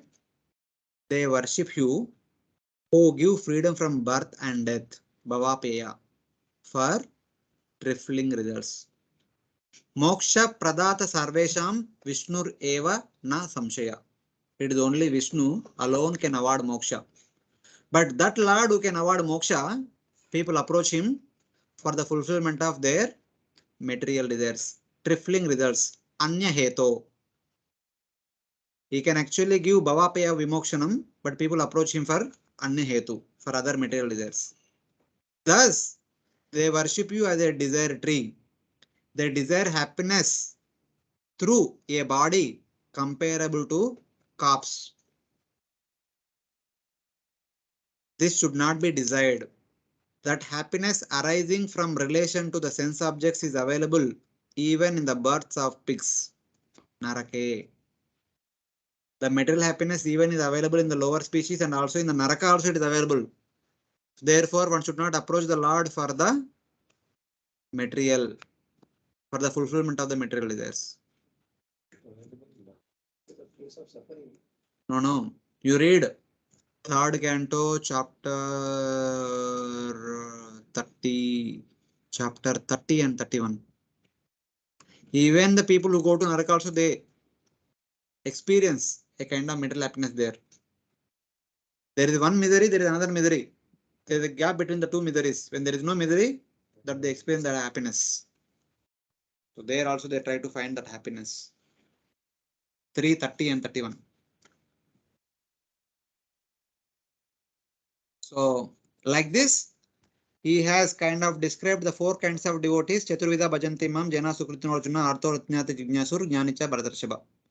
And quoting himself as an example of Artharthi Bhakta, stating that this is the lowest. Because the Lord who can award Bhavapaya Vimokshanam, people approach him for Anna Heto, which are even available in the lower species and Naraka also. So like that.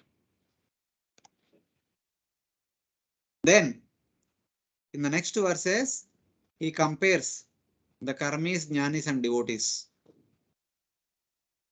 So what are their sadhanas, what are their sadhyas and where they stand with respect to each other. So in that way. Ya nivritistanubrutam tavapada padma dhyanad bhavajjana kata shravanena vasyat sa brahmani swamahimni apinatamabhut kim tvantakashilulitat prapatam vimanat. My Lord, the transcendental bliss derived from meditating upon your lotus feet or hearing about your glories from pure devotees is so unlimited that it is far beyond the stage of Brahmananda, wherein one thinks himself merged in the impersonal Brahman as one with the Supreme. Since Brahmananda is also defeated by the transcendental bliss derived from devotional service, then what to speak of the temporary blissfulness of elevating oneself to the heavenly planets, which is ended by the separating sword of time? Although one may be elevated to the heavenly planets, he falls down in the due course of time. So here in this verse, Dhruva Maharaj is trying to establish that The Brahmananda is superior to the happiness of the Swarga, which is superior to the happiness of Vauma. The happiness here we will receive in the Bhuloka, it is inferior to the happiness of Swargaloka, which is inferior to the happiness of Brahman, which is inferior to the happiness of Vaikunta. That hierarchy is establishing in this verse. The bliss for your servant that is available from meditating on your lotus feet, or from hearing about your pastimes from the devotees. Bhavat Jana Katha Shravanena Vasyat. Yet Pada Padma Dhyana, Tava Pada Padma Dhyana. Either by doing Smaranam or by doing Shravanam and Kirtanam is not available in your form of greatness, Swamahimni, known as Brahman. That happiness which is experienced by a devotee by doing Shravanam, Kirtanam and Smaranam is not available in Brahman. Then what to speak of the happiness of those who fall from the pleasures of Swarga? Then what to speak of the happiness of Swarga and happiness of Bhauma? Like that, Dhruva Maharaj is comparing. So, Lord is asking Dhruva Maharaj, since you mentioned that the Lord gives freedom from birth and death, then the result of worshipping the Lord must be merging in Brahman. Since this is devoid of enjoyment of the material body. So like that, Lord is asking Dhruva Maharaj. Then Dhruva Maharaj is responding, though you say people desire Brahmananda, but the wise do never desire Brahmananda at all. The so-called wise may desire Brahmananda, but the real wise never desire Brahmananda at all. The bliss from meditating on your lotus feet, or from seeing or hearing about your lotus feet, and from hearing and describing your pastimes from your devotees, hearing your pastimes from your devotees, or meditating on those pastimes, is never available in the bliss of Brahman, which is your form of greatness. The bliss of Brahman will never award a devotee the happiness of meditating on your lotus feet, the happiness of hearing your Krishna Katha, the happiness of discussing your Krishna Katha, the happiness of serving your deity will not be available in Brahman.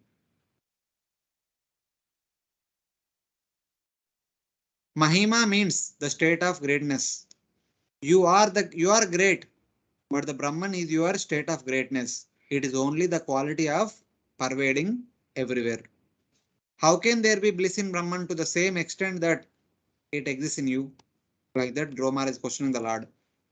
Lord Masya says in the 8th canto Bhagavatam, wherein he says that Mahima Madiyam Mahimanamcha Parabrahmeti Shabditam. That Brahman, which is known as Parabrahma, is my greatness. It is my Mahima. Brahman is understood to be only the great aspect of Bhagavan.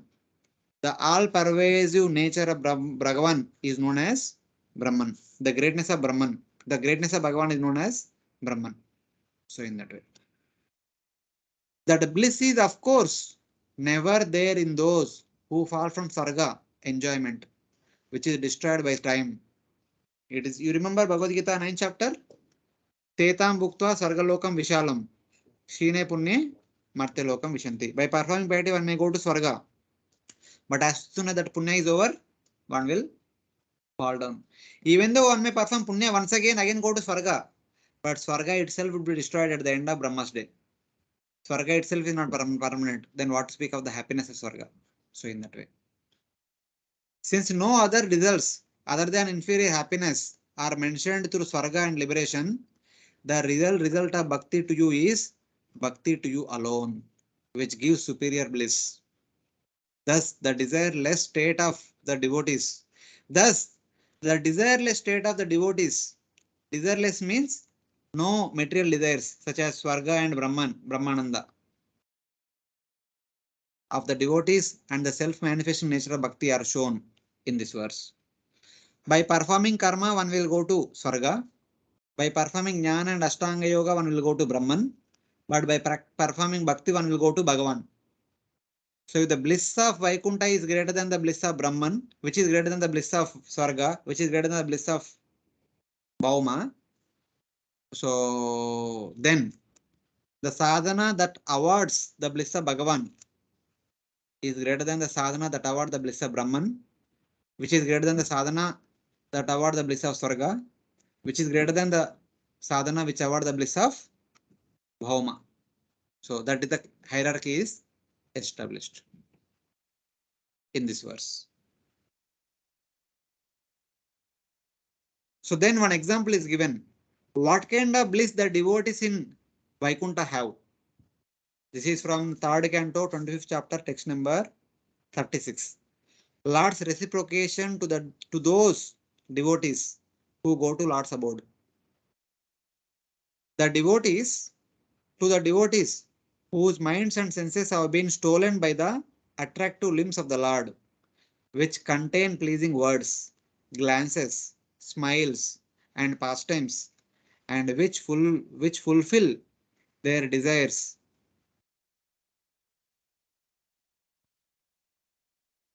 That bhakti offers them liberation, though they do not desire it. So it is like that. By practicing Ananya Bhakti, when the devotees go to spiritual world, they are not bereft of any kind of happiness. That one may say that, so I am happy here, being in the midst of family members, in the association of all these friends and relatives and family members. Why should I go to spiritual world? Then the Bhagavatam says that, having gone to spiritual world, you can experience the happiness of being among one of the family members, one among the friends and society of unlimited extent in the spiritual world. An example is given here. One will get to see the Lord, one will get to hear the Lord, one will get to smile with the Lord, one will get to be part of the Lord's pastimes, one will get to serve the Lord in person. Here we may be serving the Lord, serving our family members, friends and relatives in different rasas, in different relationships. All those things can be possible in relation to the Lord in the spiritual world. So they are not bereft of any kind of interaction in the spiritual world. Like that example is given there.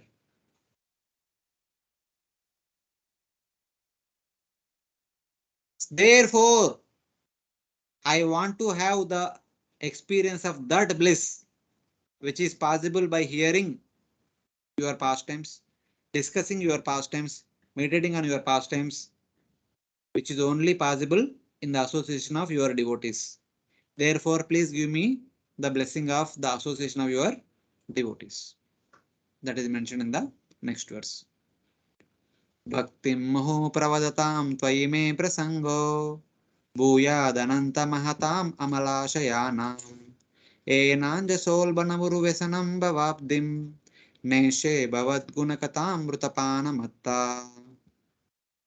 Dhruva Maharaj continues, O unlimited Lord, kindly bless me so that I may associate with great devotees who engage in your transcendental loving service constantly, as the waves of a river constantly flow.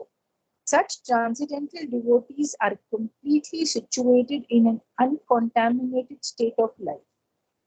By the process of devotional service, I shall surely be able to cross the nascent ocean of material existence, which is filled with the waves of blazing fire-like dangers. It will be very easy for me, for I am becoming mad to hear about your transcendental qualities and pastimes, which are eternally existent. So this is the prayer of Dhruva Maharaj requesting a blessing from Lord who appeared. O unlimited Lord, O Ananta, may I always have the association of great devotees with pure hearts, Amalashayanam, who constantly perform bhakti unto you, Bhaktim Muhu Pravatam Tvayi. By this association, intoxicated from drinking the nectar of your pastimes and qualities, I shall easily combat the ocean of material existence, full of terrible sufferings. In this association, I can do two things. One thing, I can experience the bliss of Vaikuntha and I can easily combat the material existence. So this is the prayer of Srila Dhruva Maharaj. Bhakti composed of hearing and chanting will not be sweet without proper association. One may practice bhakti alone, but it will not be as much sweeter as when it is performed in the association of devotees. Therefore, Dhruva prays for the association of those who continually perform bhakti. But then he will still have the fear of the ocean of suffering caused by samsara. So, my dear Dhruva, you are asking for the association of devotees here in this material world. Are you not afraid of the samsara? Then Dhruva says, raising his hands in pride, Dhruva speaks, I will overpower the terrible ocean of material life, full of countless pains, by the strength of that association. Let it come before me. Let us see. Nothing is impossible for me, your devotee. So like that, Dhruva is saying now. He further says that I will be drunk with tasting the nectar of your qualities and pastimes. He gives the example. We can actually relate to it. The people in the outside world, after drinking, after fully intoxicated, they are not worried about what's happening around. They are in their own world. Similarly, let the samsara may be there all around. When I am drunk with the bhakti, by hearing your pastimes from your wonderful devotees, I will be in madness. I will not be disturbed by samsara at all. So like that he says. The qualities of material life such as rivalry, ignorance and hatred cannot make this drunkard suffer. All of us are constantly afflicted by rivalry, ignorance and hatred. But a devotee who is drunken by hearing Krishna Katha or by speaking Krishna Katha or by meditating on Krishna Katha will not be affected by the rivalry, ignorance and hatred, etc. etc. Even death cannot touch the person who has drunk immortal nectar. Because after death also he will continue to do the same thing only. Death does not make any difference to him. Whether in this life or in the next life he will continue to practice bhakti only. So death has no meaning for that such a devotee in that way. By bhakti produced from association with the devotees, one directly meets the Lord. Then one again prays for association with the devotees. It is a loop. By bhakti, one attains darshan of the Lord. Then they ask the Lord, please give me the association of devotees. And by which again they attain the association of the Lord. Again they ask for the association of devotees. It goes on again and again. This indicates that bhakti in the form of association with the devotees is the cause of bhakti. And bhakti the result of that bhakti which is appeared in the association of devotees. Thus this verse states the opinion of the devotees. So like that, Dhruva establishes the superlative degree or supremost position of bhakti and the supremost position of the bliss experienced by the association of Bhagavan in the form of hearing, singing and meditating. Krishna able to follow till now? Yes, Prabhuji. Thank you. So we'll continue. What about other devotees? Any question? Till now, whatever Dhruva has said. Is he speaking meaningful words or is he speaking small children broken words?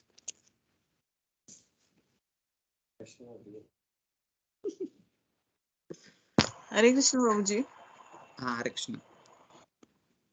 Actually, I was thinking this only that he is only 5 years, as you said, that because the Lord touched his hands or conch shell, he could speak all these things. But I'm seeing the similarity in all the devotees' prayers, like whether it's Brahma's prayer or demigod's prayers or Dhruva Maharaja's prayers or any other devotee's prayers.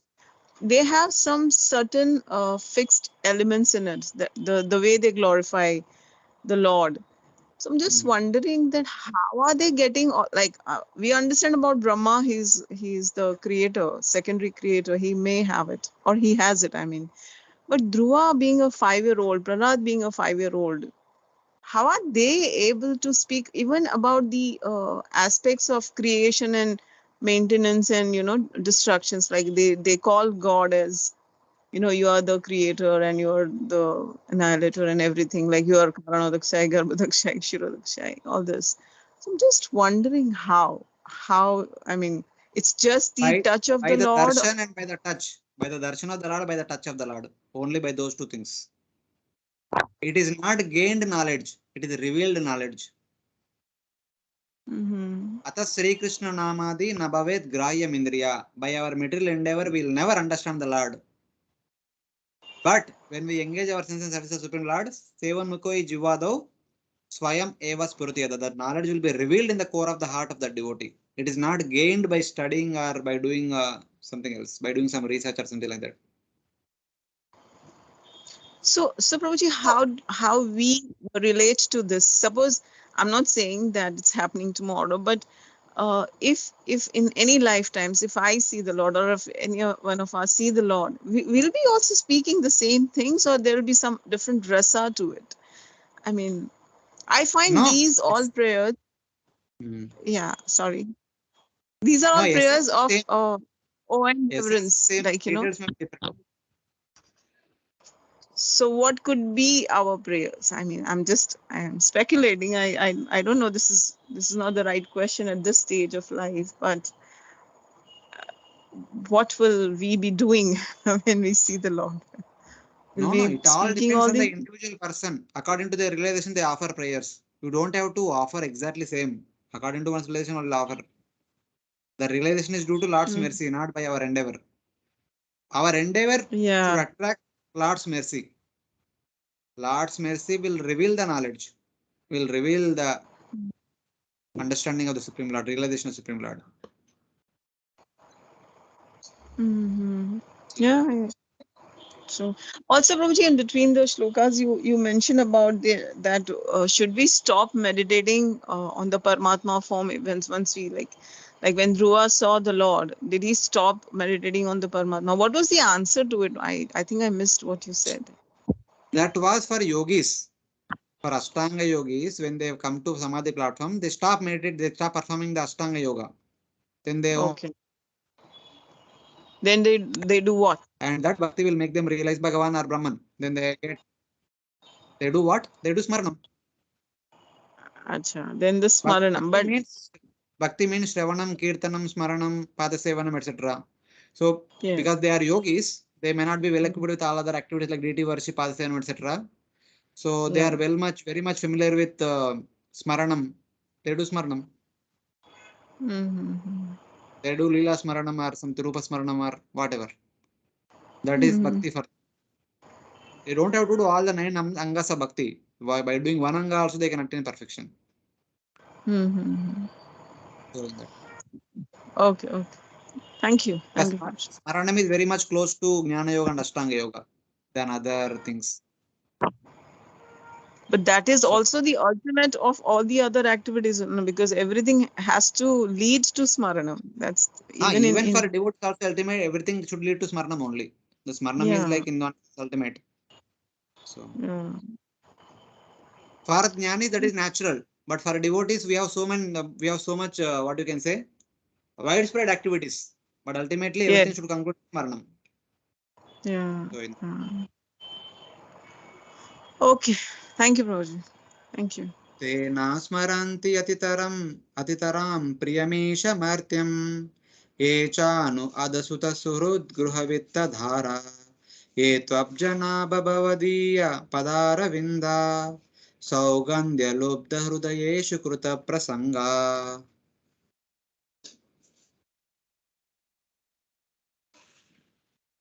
Vinit Prabhu, read.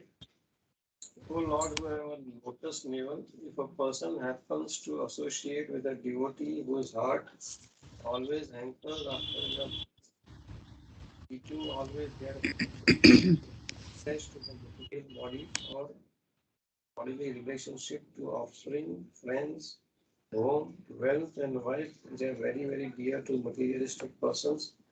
Indeed, he does not care for them. So what is the disposition of a person who is in the association of pure devotees, who is continuously hearing Krishna Katha, meditating on Krishna Katha, and who is in the intoxicated state? How does he behave?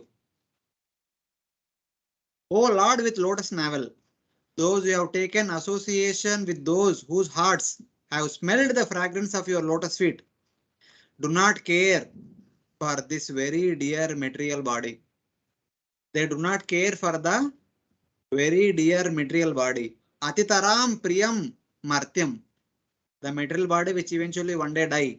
They don't care for the dear material body. Or the things accompanying the material body, such as sons, friends, house, wealth, and wife. Ata, Suta, Surud, Grita, Gruha, Vitta, Dhara. You give Prabhu example, you are expert. But because of the presence of identity with me and mine, it is difficult to avoid disturbances. Somebody might question.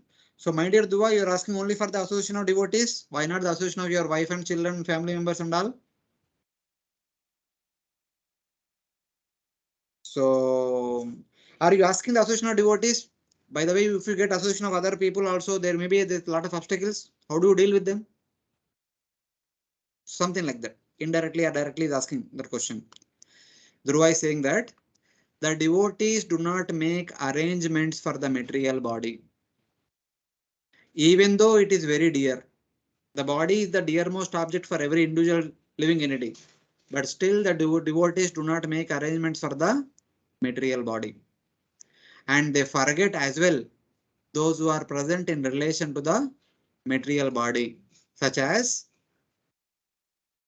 Suta, Suhrud, Gruha, Vitta, Dhara, such as sons, friends, house, wealth, and wife. All these are very dear to a person in the material world. But the devotees forget as well those who are present in relation to the body, such as sons and friends. They completely forget about their own body, then what to speak of forgetting others related to the body.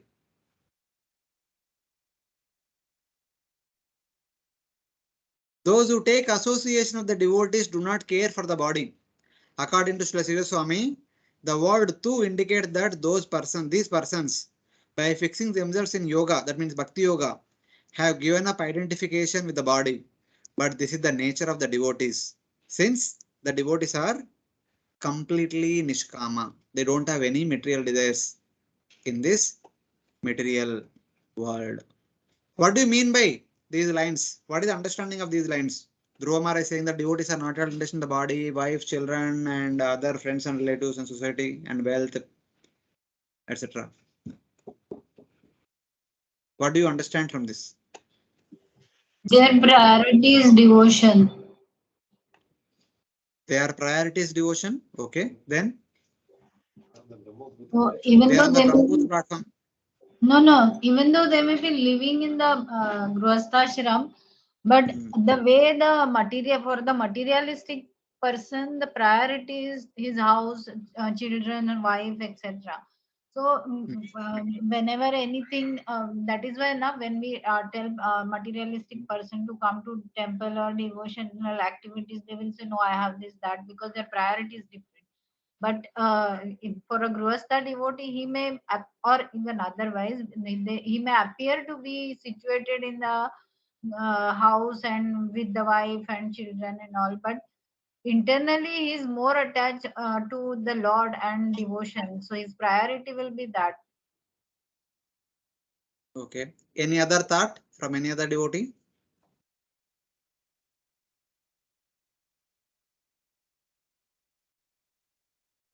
Hare Krishna devotees. Any other thought? He will do everything as a Krishna conscious activity. Like, everything for the pleasure of the Lord he's doing. So even if he's at home, he's going to do it for the family members. He's doing for the Krishna's pleasure. So basically, my little understanding is that he sees even the family members as the devotees. So he just want to be in the association of devotees, in the association of devotees, seeing the family members as devotees, and he performs all the duties as per the. He does not involve in the regular household activities, just the way outside materialistic see. It's like that. So that is my little understanding. Hare Krishna, Prabhuji. Hare Krishna. Prabhuji, in case the family members are non-devotees, still he would see them as devotees? See, Mataji, we are not talking about a normal devotee. We are talking about a devotee who already had a darshan of the Lord. After darshan of the Lord, he is asking for the blessings for the association of devotees. Like Dhruva Maharaj, he practiced sadhana, he perfected the sadhana, he had darshan of the Lord. Then he is asking the blessing. Then the Lord is asking what you are going to do with that blessing, with the association of devotees. Then he says that with the association of devotees, I experience the bliss of Bhagavan, bliss of hearing Krishna Katha, etc. How does he behave? So we are not in that platform. A devotee in that platform, what kind of benefit he will see? Like Bhaktivinoda Tagore, he would say that whenever I go home, I treat like I'm in Undavan. And devotees like Srivas Thakur, their entire home is like completely Vaikuntha. So that kind of understanding given here, not our current position. Currently, we ourselves are attracted to so many material things. What to speak of us being called as devotees. Okay. So in that way, we don't have to you, compare our current situation. Okay, thank So you. in that state, that person sees everyone as a devotee only. It's like in Uttamadhikari platform. For Uttamadhikari platform, the entire world is devotees only. He sees entire world as a devotees only. He does not treat them with the distinctions. This is a verse from 10th canto 87 chapter. One a glimpse of that is given. The wise souls who understand how your Maya deludes all human beings render potent loving service to you, who are the source of liberation from birth and death. How indeed can fear of material life affect your faithful servants? On the other hand, your furrowing eyebrows, the triple rimmed wheel of time, repeatedly terrify those who refuse to take shelter of you. Have you ever heard of or watched the movie of Tukaram Maharaj? How did he dealt with his family members and the entire society, community in general? Even the people are causing him so much trouble, but he never worried about all those things. He was completely immersed in thinking about Lord's pastime and singing the Lord's glories. That's how a devotee behaves in the material world. He sees everyone as a devotee and goes on, even though they are troubling him. Yeah, so like that. Jaradi Ashya Kosham Nigirna Manalo Yata. Bhakti or a devotional service dissolves the subtle body of the living entity without separate effort. Just in the stomach, all that we eat. As long as the material mind and material intelligence are active, we make material plans. And by this bhakti, which has come to the prima platform, it already dissolves the subtle body itself. The body becomes completely spiritual. Then what kind of spiritual material conceptions can be there in the spiritual body? There will be no more material conceptions. So that's how he experienced the bliss of Krishna Katha. So in that way. From these verses, it is understood that the destruction of samsara is a separately secondary effect of bhakti, unsought by the devotees. The primary effect which is sought by the devotees only, they want to hear Krishna Katha, meditate upon Krishna Katha, and thus experience the bliss of Krishna by doing those activities. So like that. One wonderful example is King Kulashekar Maharaj. You only wanted to hear Ramayan from the mouth of devotees. So like that. Sir, devotees are so rare, no? You can count them in the if you want. Bhakti is rare, na? Bhakti is called Sudurlabha. It is not easily available. Rare are the such for devotees. Bhakti means not normal bhakti. Prema bhakti is very rare. So it's like that. Then Dhruva further continues. Tiryannagadvijasari Surpadeva Daitya Martyadibe Parichitam Sadasad Rupam Stavishtamajate Mahadadi Anekam Nata Paramparama Vedmina Yatra Vada. My dear Lord, O Supreme Unborn, I know that the different varieties of living entities such as animals, trees, birds, reptiles, demigods, and human beings are spread throughout the universe, which is caused by the total material energy. And I know that they are sometimes manifest and sometimes unmanifest. But I have never experienced the supreme form I behold as I see you now. Now all kinds of methods of theorizing have come to an end. So here is continuing that, O unbound Lord, previously I knew the variety in the form of gross bodies and subtle bodies made up of gross elements, subtle elements, manifested in the form of animals, plants, birds, snakes, devatas, demons, humans, and even the total universal form. I knew about all these things. I heard about all these things from my parents, composed of Mahatattva and other elements, the 24 elements. O Supreme, but I did not know what was superior to the material form and did not know the form of Brahman in which sound does not exist. From my parents, I have heard about, okay, this is cat, this is dog, this is peacock, this is human being, this is devata, this is asura, this is gandharva, this is this one, this one. The entire universe is the Lord's universal form. All these things I have heard from my parents, but I have never heard about Brahman and Paramatma and Bhagavan. So like that is saying. If that is so, you know everything, then why did you worship the Lord with a desire for a position greater than that attained by your forefathers? So Lord is questioning. If you know the importance of bhakti and devotee association, if you said you know everything, all these things, etc., etc., then why did you approach me asking for a position greater than that of Lord Brahma and etc.? Then Dhruva Maharaj speaking that I know the varieties of grass and subtle forms spread among the animals, trees, birds, snakes, devatas, demons, and humans, etc. And I know the total universal form whose causes are the elements like Mahatattva. I know about the universe, I know about the people in the universe, that's why I asked a position greater than Brahma. I don't know about Brahman and Bhagavan, Brahman and Vaikuntha. That's why I never had any idea of them. So I did not ask about them. Like that, he's saying. Dhruva speaks in the present tense because of the nearness to the present. I knew until the present time. Till the time I had your darshan, till the time I had the touch of your transcendental hand, I do not know about Brahman, Bhagavan, and Paramatma. I was only knowing about the material forms and the material abodes. O Supreme Lord, I did not know your form of consciousness and bliss, which is non-material, beyond the universal form. I also did not know your form of Brahman, in which there is no sound.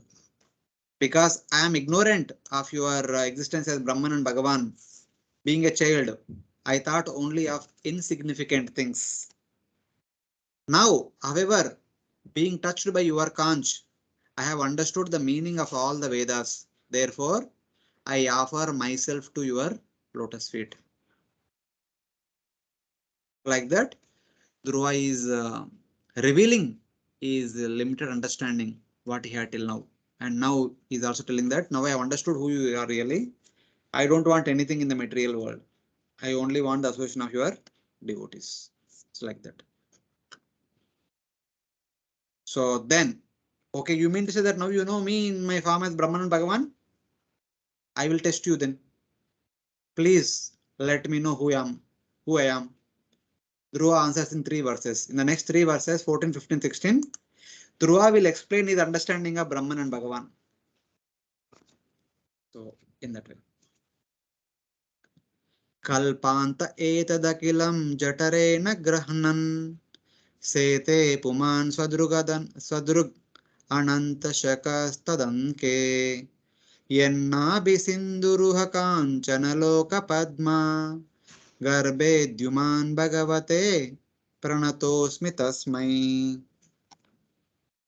My dear Lord, at the end of third millennium, the Supreme Personality of Godhead, Garbhodakshay Vishnu, dissolves everything manifested within the universe into his belly. He lies down on the lap of Sheshanaga.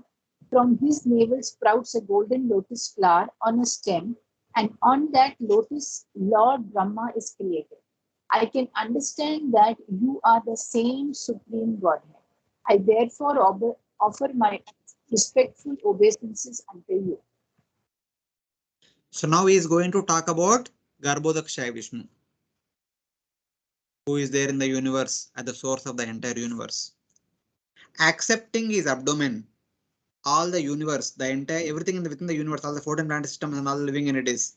At the end of the Kalpa, at the end of the day of Brahma, the Lord, who is the friend of Ananta, seeing only within himself, sleeps on the lap of Ananta. Throughout the day, the lotus comes out of the Brahma, Lord Garbhodakshaya Vishnu's lotus navel, and Brahma divides into 14 planet systems, and 14 planet systems are filled with so many living entities. But at the end of the day, Lord Shiva destroys everything that is created by Lord Brahma and maintained by Lord Garbhodakshaya Vishnu. And all the living entities and all the 14 planet systems, the entire lotus enters back into the body of Garbhodakshaya Vishnu. At that time, there is nothing in the universe except himself. And that Lord, looking into his abdomen, thinking that, okay, everything is there within my abdomen, and he peacefully sleeps. He is in Yoga Nidra. In the next morning, the same Lord looking into his abdomen manifests the same lotus come out of his abdomen through the navel. Then from the navel there comes a lotus flower. Then Garbhodakshaya Vishnu expanding himself, Akshaya Vishnu enters into that lotus. Then Brahma appears on top of the lotus. That is explained by Dhruva now. Brahma Hey Krishna appears. Prabhu? One second. Let me read these two lines. Brahma appears in the center of the golden lotus, forming the planets, which rises from the lotus navel of the Lord. I offer respects to that Lord. Yes, Mataji. Sorry, Prabhuji. Because you said every time the lotus stem comes out and is born from the lotus only, the Brahmaji. But we hear various types of kalpas, na? We have Yes. Shvetavara kalpa, we have Saraswat kalpa. So many things are there. Then how do we understand that? The kalpa names are due to some avatars appear during that particular day of Brahma. But it's I thought it's because the way he appears, maybe the way Brahma appears in his Padma Kalpa is there. Then there is another one called. So the way he appears, that's why this thing is called like that. Kalpa is called like that. Padma Kalpa it's is not the that every time secondary he name. comes in. No. Padma Kalpa is the secondary name. It is not the primary name. There is no day named with Padma Kalpa. In whichever day Lord Brahma appears on the lotus flower can be called as Padma Kalpa as the secondary name. The primary name, for example, the current day primary name is Varaha Kalpa or Shveta Varaha Kalpa. And today morning lotus also appeared, and today can be called as Padma Kalpa also. Okay. No, I thought it's not every time lotus he aate hain. Every time it might be different ways he comes. It's okay, let it come. But we are talking about that day when lotus came.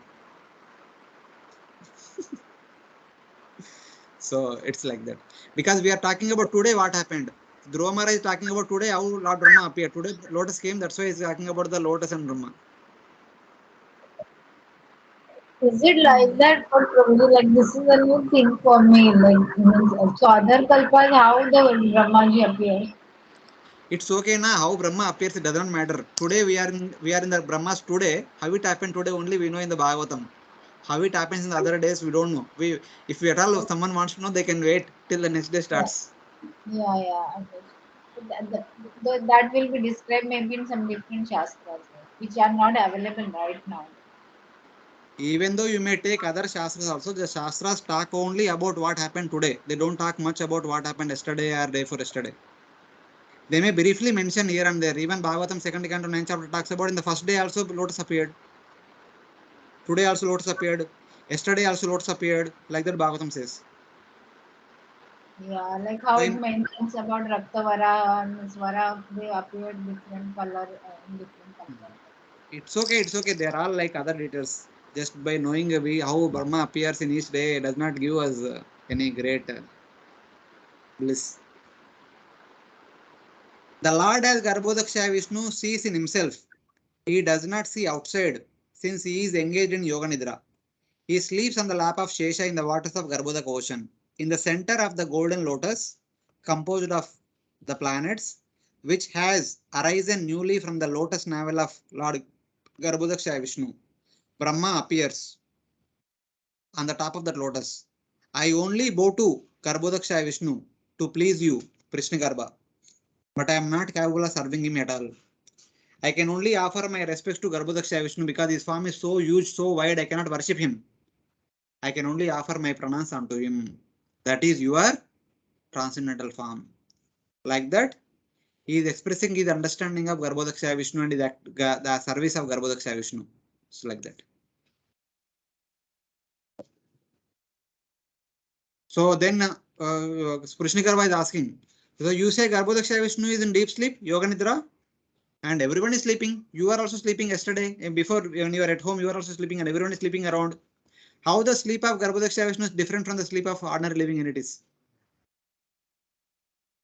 Then, in this verse, Dhruva is establishing the difference between the Lord and the Jiva. Different qualities he takes and establishes the difference between both of them. Tvam nityamukta parishuddha vishuddha atma kutastha adi purusho bhagavamstradisha yad buddhi avastitamakandita kanditaya swadrishtya drishta stitau adimako vyatirikta aste. Please read the translation quickly. We'll go through this verse and close for the day. My Lord, by your unbroken transcendental glance, you are the supreme witness of all stages of intellectual activities. You are eternally liberated. Your existence is situated in pure goodness, and you are existent in the supersoul without change. You are the original personality of Godhead, full with six opulences, and you are eternally the master of the three modes of material nature. Thus, you are always different from the ordinary living entities. As Lord Vishnu, you maintain all the affairs of the entire universe, and yet you stand aloof and are the enjoyer of the results of all sacrifices. These are the different attributes of the Lord which make him stand alone from the ordinary living entities. You are different from the Jiva. You are different from the Jiva because you are eternally liberated, Nitya Mukta. You are completely pure, Parishuddha. You are omniscient soul, Vibhuda Atma, possessing one form over all others. Kutasa, your form is entirely different from the forms of others. You are the final cause and you are the final Adi Purusha. You are endowed with all good qualities. You are Bhagavan. You are the controller of all three gunas, three Adisha. You are stable in your intelligence, the constant seer through the Chit Shakti, the maintainer of the entire universe, and the controller of sacrifice. The different qualities and attributes of the Lord are mentioned here. This is the understanding of Dhruva about the Lord. You are eternally liberated and the Jiva becomes liberated only by your mercy. Swam Nitya Mukta. Lord is eternally liberated. The Jiva gets liberation only by Lord's mercy. Jiva is dependent, Lord is independent. You are completely pure and Jiva is contaminated. You are omniscient and the Jiva has little knowledge. You are Atma and the Jiva has bodily coverings which is material. You are completely Sachidanand Swarupa, but Jiva is covered by gross body and subtle body which are material. You are without change. The Jiva is changeable.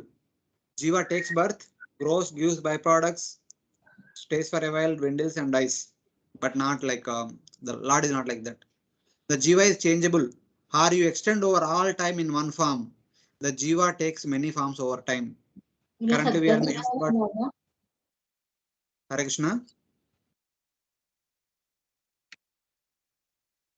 Sorry, Prabhuji. You are the cause with the forms of the Purusha. The Supreme Lord, by manifesting himself as Karnodakshaya Vishnu, Garbhodakshaya Vishnu, the cause of the entire material creation. The Jiva is not the cause and has the form of woman, man, and neutral entity. Sometimes Jiva takes the form of a man, sometimes as a woman, sometimes as a neutral entity. Something like that. You are Bhagavan and the Jiva is without Bhaga. Lord is the possessor of all good qualities. Jiva is not possessor of all good qualities. You need to endeavor to get the good qualities. You are the master of the three gunas. The Jiva is controlled by the gunas. Jiva is the servant of the gunas. You are stable in your intelligence. The Jiva's intelligence is subjected to conditions of waking, sleeping, and dreaming. Jagruti, Swapna, and Sushupti. but Lord's intelligence is always perfect. You are the continuous witness by your indestructible Chit Shakti. The Jiva has disturbed vision because the intelligence undergoes waking, dreaming, and sleeping. Our understanding varies from time to time, but Lord's understanding does not vary. It remains constant, eternally same. You are situated in action to maintain the universe. The Jiva cannot even maintain himself. Lord is maintaining the entire universe as Kriyodaksha Vishnu, but we can't even maintain ourselves. We are dependent on so many different factors. You preside over sacrifice. The Jiva is dependent on sacrifice. Annat bhavanti bhutani parjanyat anna sambhava. Yajnat bhavanti parjanyo yajna karma samudva. By performing karma, we perform yajna. By performing yajna, we will get rains. By rains, we get grains. By grains, we are maintained. But Lord is ahami sarva yajnanam bhoktacha prabhudevacha. Bhoktaram yajna tapasam. Sarvaloka maheshwaram. It's like that. Therefore, you are different from the variety of jivas who are also sleeping here. I know that your activities such as sleeping are actions of your Chit Shakti. They are not material activities. Jiva sleep here being pushed by mode of ignorance. But your sleeping is not out of mode of ignorance. It is the activity of your Chit Shakti. Our sleep is called as sleep. Your sleep is called as Yoga Nidra. So there is a gulf of difference between those two. So like that, in 2 verses, Dhruva established his understanding of the Supreme Lord. Having described the personal form of the Lord, Dhruva now describes about the impersonal Brahman in the next verse. That we will see in the next class, whenever we are going to have. Hare Krishna. Grantara Srimad Bhagavatam ki jai, Srila Prabhupada ki jai, Ananta Koti Vaishnava Bhaktavinda ki jai. Thank you very much for joining today's class, and sorry for causing inconvenience on this day of Nirjala Ekadashi. Some of you or all of you might be fasting complete Nirjala. I had my prasadam. I also having water now and then in the class. So please forgive me for that. Thank you very much, Prabhuji. Hare Krishna.